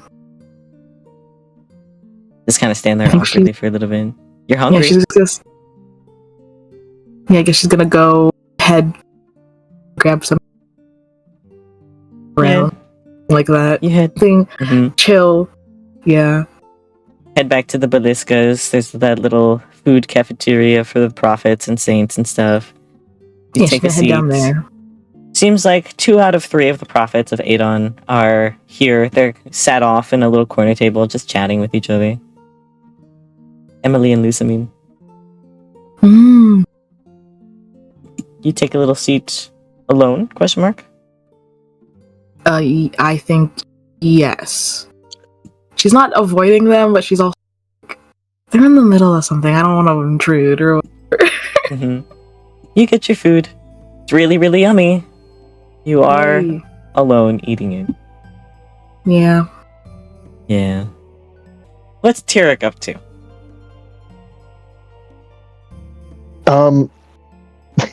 Potentially worried or angry landlady. Incoming. Yes. You make your way over to your home. Lovely bakery that you rent out a floor for. It seems like there's a group of children playing with some holiday sparklers in the park right next to the bakery. You make your way over. Seems like pretty busy today. They've got some new pastries and breads themed and flavored for the holidays. Some new jam mix-ins and such. Do you go inside? Or do you go straight upstairs? He braces himself and heads inside. You open the door to the bakery. The little bell chimes. And immediately upon stepping in, I need you to make a dexterity saving throw. Never mind, actually. She rolled a natural 20. Yep. Immediately upon stepping inside the bakery, you get hit straight middle of the face with a sandal as it collapses to the floor. Oh. You! Hello. Ow. And it seems like she ignores the line of people, makes her way around the counter, makes her way over to you, picks up the sandal, hits you in the shoulder again. You idiot! Hits you again in the shoulder, on the other shoulder. Can't believe he would do that to Stavros. Do you know how much trouble he was in? Yeah, they were people in danger. He gives you a little hit on the head. The Imperial Guards can teleport. They have teleportation circles. You have, and she hits you on the face again. Hits you on the face again. Nothing. And then she curses at you in Dwarvish a little bit, and she gives you a big tight hug. I'm glad you're alive. I'm glad you made it home safe. He responds in Dwarvish. Thank you very much. I'm glad to see you too. And she lets go. Hits you again, a little softer this time, before stomping her way back around the counter. Now you! Help pass out the orders. Alright. Set my stuff down first.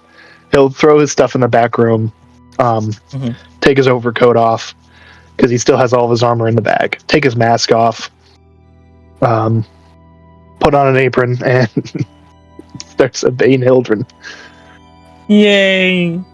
And Tyric spends a few hours doing that. Is Artie ready with their pasta now? I'm gonna take that as a no. Yes! Okay, I'm back. Just in time. You make your way down the hall after saying goodbye to Lorelai. You make it to Infrid's door with her 2 assistants postponed outside. Infrid? You mean Luxury? Not Infrid. Luxurious office with her 2 assistants postponed outside. Portia and Finn. Portia's short, tanned woman with lots of freckles and a bob of very tight curls. And then Finn, this tall, lanky calico tabaxi with a crop tail. Hello. Hello! And Portia claps her hands together very happily. Welcome back, Lyshira's been waiting for you. I'm so glad. Just so you know, she does have Mr. Affity in the office, just so you can have your checkup.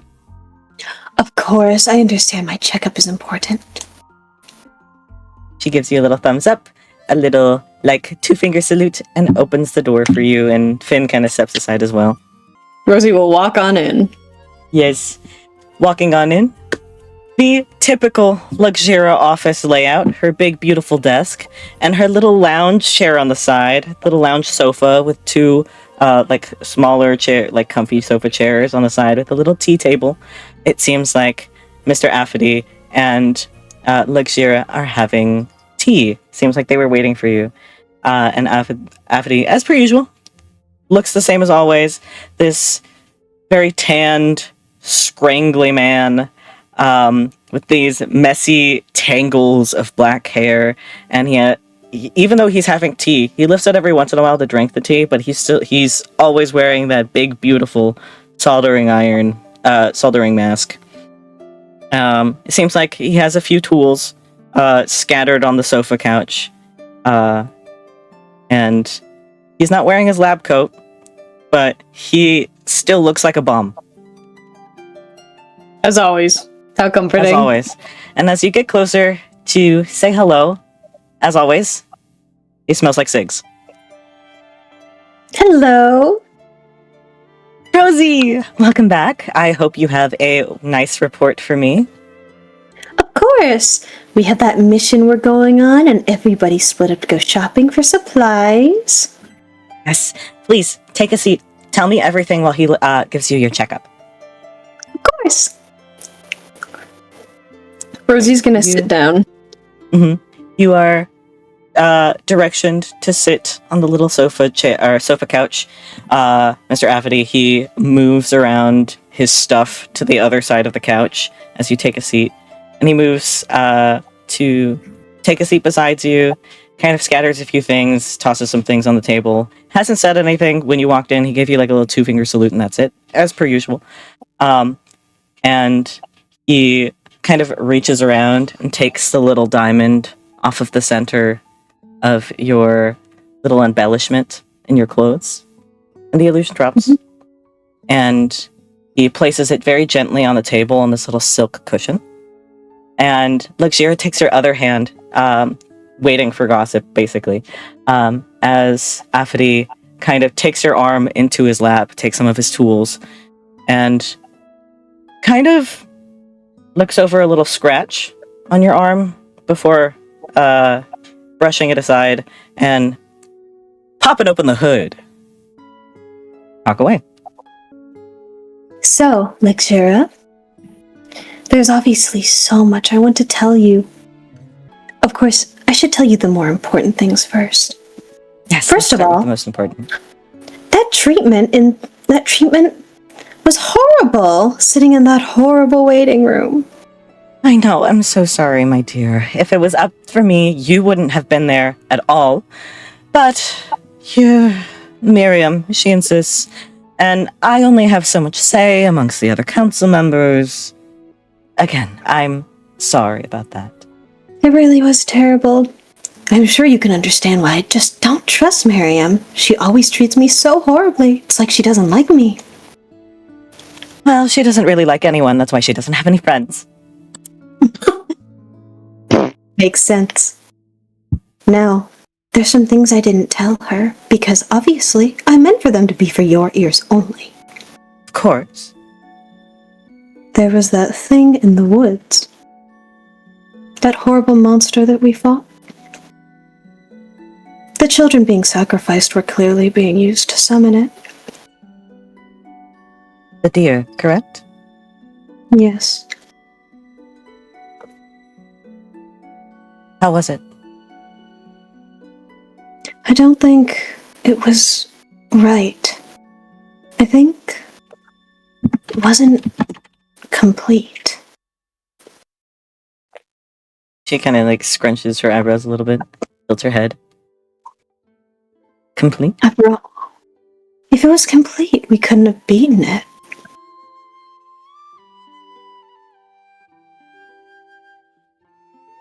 I see. Well, we do have the sample that Ezekiel brought.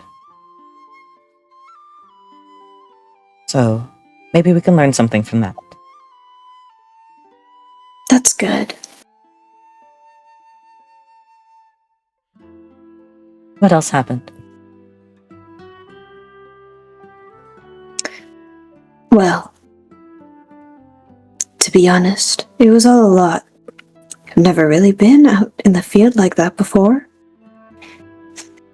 But the druids did die. They dissolved into goo, as I'm sure you know.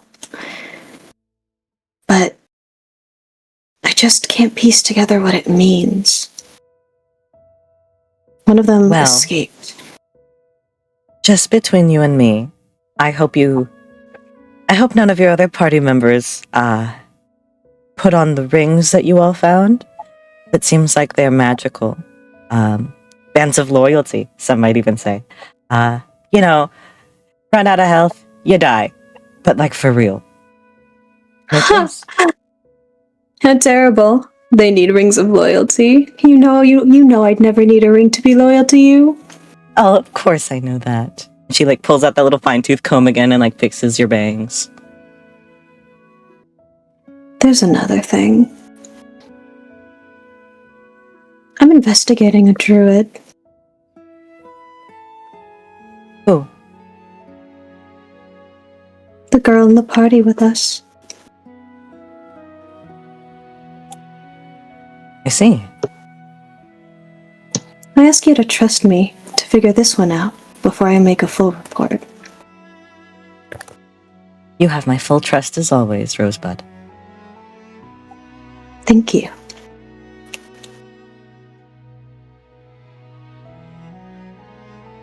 Do you think we'll find another? Well, traveling? Probably, of course. They're everywhere. No, not the druid. The harbinger. She takes a moment to think over what she's about to say.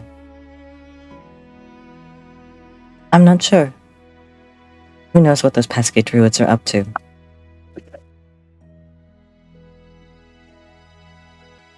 I'll see to it that any we find are wiped out, I promise. And that's why I love you. And she gives you like a little like cheek pinch as always. And as she lets go, you feel like a very sharp prick of a pain in your arm. And Afidi immediately goes, sorry, accident. Oh, Abidi, I know you didn't mean it. You always take such good care of me. He gives a little nod, continues on his work. Is there anything else that I should know? I'm working to be careful, but, of course, you're really one of the only people I can trust. I am worried. A lot of the public is really concerned about you all being marched to the court. I came up with a cover story as soon as I could. So, of course, I hope you understand this isn't my decision, but you have to go on leave for performing. I know that Stavros has already informed you on all the information, but this includes holiday performances. So, I'm sure yes, I'm sure Stavros already gave you what you needed to know. We need to pick another one to make their debut, blah, blah, blah, blah, blah. You'll know you're always my favorite, right? Oh, well, that fills me with a lot of joy. Always my first and favorite project. And she gives you like a little pat on the head. I was thinking about who is going to replace me short term. I was thinking there's a couple options, but you don't have any preferences? Just not particularly. Just know that if you pick Genevieve, then Anais is going to rub it in everyone's faces, and I hate it when she does that.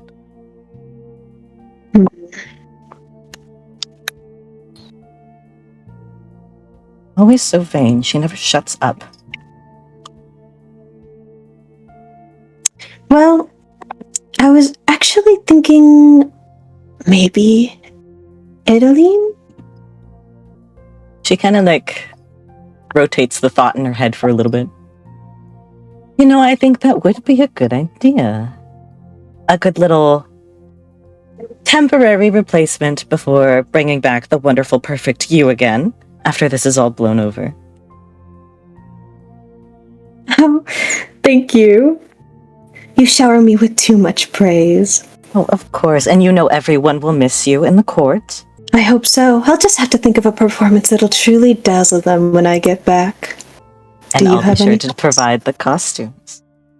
I was thinking maybe we could throw in a few extra more magical effects. It gives you like a little wink.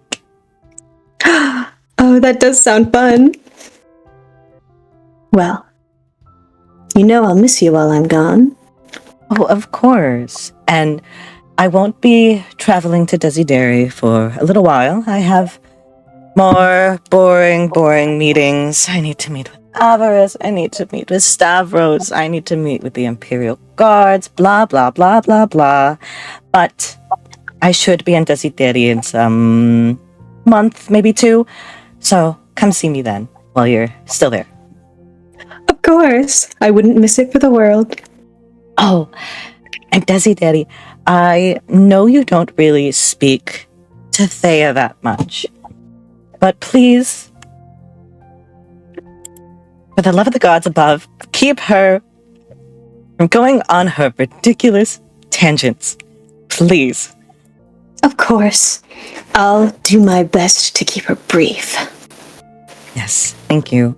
I know you've been given the little rundown of the relics or whatever. I don't want to have to say this, but I think you guys are going to have to take a boat to some stupid fucking island that no one cares about. So, please be careful, my dear. Of course. I have to be careful in order to make it back here to you. Thank you. Unfortunately, none of our official church boats have route or will take route or are capable of taking route to that island. So you're stuck with whatever Thea sets up for you, and I apologize in advance. And of course, I will make up for it in any way I can. How about dinner? Minus the food. Anything you want, Rosebud. And I think with that, the conversation's over. Yay. You guys make small talk, some not really anything important anymore. At some point, Affity does take a sample of oil. He does question you about the little scratch on your arm that you made at some point when you were in Euro. But he doesn't really care that much. He cleans it up, makes it look nice. And is there anything else anyone else wants to do before we end the day? Not particularly.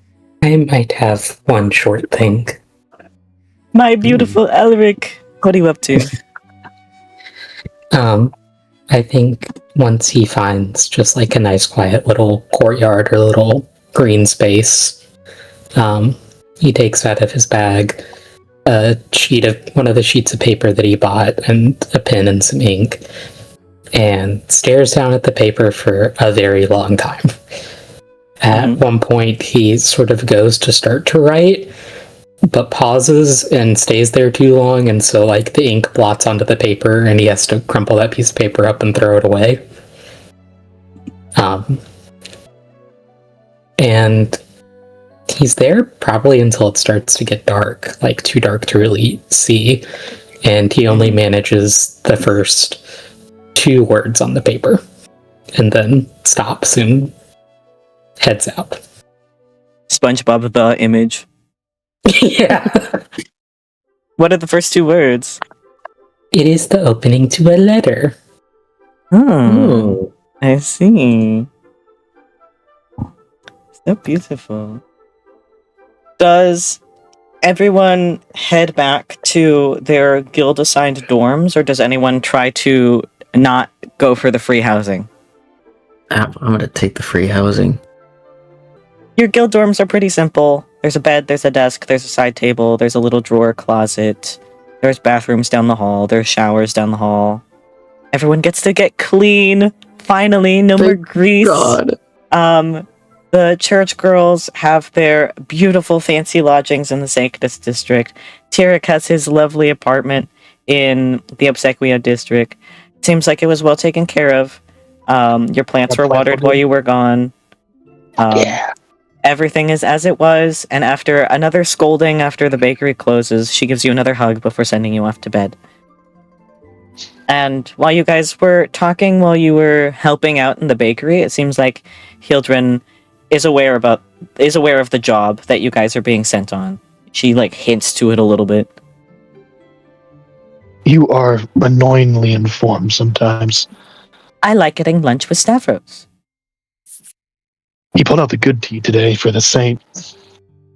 I think that was for you. Doesn't care about me that much. Sometimes. Well, I make it difficult for him. You make it difficult for me too. And she slaps you on the shoulder before heading back downstairs. She can reach up that high? Sending you on. Yeah. Before sending you off to go to bed. And then she leaves.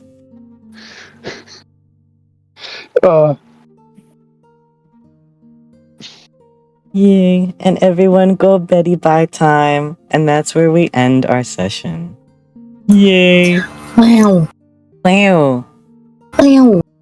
Beautiful Wow. shopping. I'm so excited. Beautiful shopping. A lot of things happened today. A lot of art got dropped. How's everyone doing? How's everyone feeling? I'm eating your art. Good. Yay! I'm eating your art. I'm eating up that Rosie conversation. I'm eating up Lorelai's confession. Robot. Robot rat. Rosebot. You can't say that because I just think of that. Actually, never mind. I'm not gonna say that on stream. We can't talk about that, actually. That didn't Matt, even you cross my understand. mind until now, so maybe Yeah, that it says didn't more cross about my you. mind either. Something to think about. I'm raising my arms in victory is all I'm saying. For those of you that got my Rosie theory doc some time ago. Dude. I don't understand. Robot.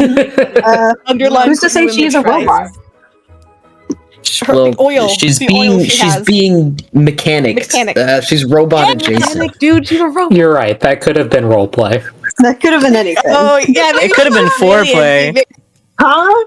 Exactly. Maybe he's just really Anyone into it probably was foreplay, to be fair. It could be an enchanted suit of armor. Yeah, it was foreplay between Rosie and Lacura for sure, but Cuck chair Affity.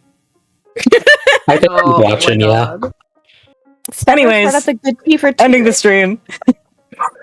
Yeah, thanks, stream. Goodbye, What do stream. you guys think of my boss? Are we okay? So are we not on next week because of Percy? Yes. Sorry. Okay, so we're back Fine, January fine. 25. January 25! Yay! Percy has a stupid girlfriend or whatever. It's not even just that. It's dude. I have been okay. Bye, stream. I'm kidding. I'm kidding. Bye. Let's stream.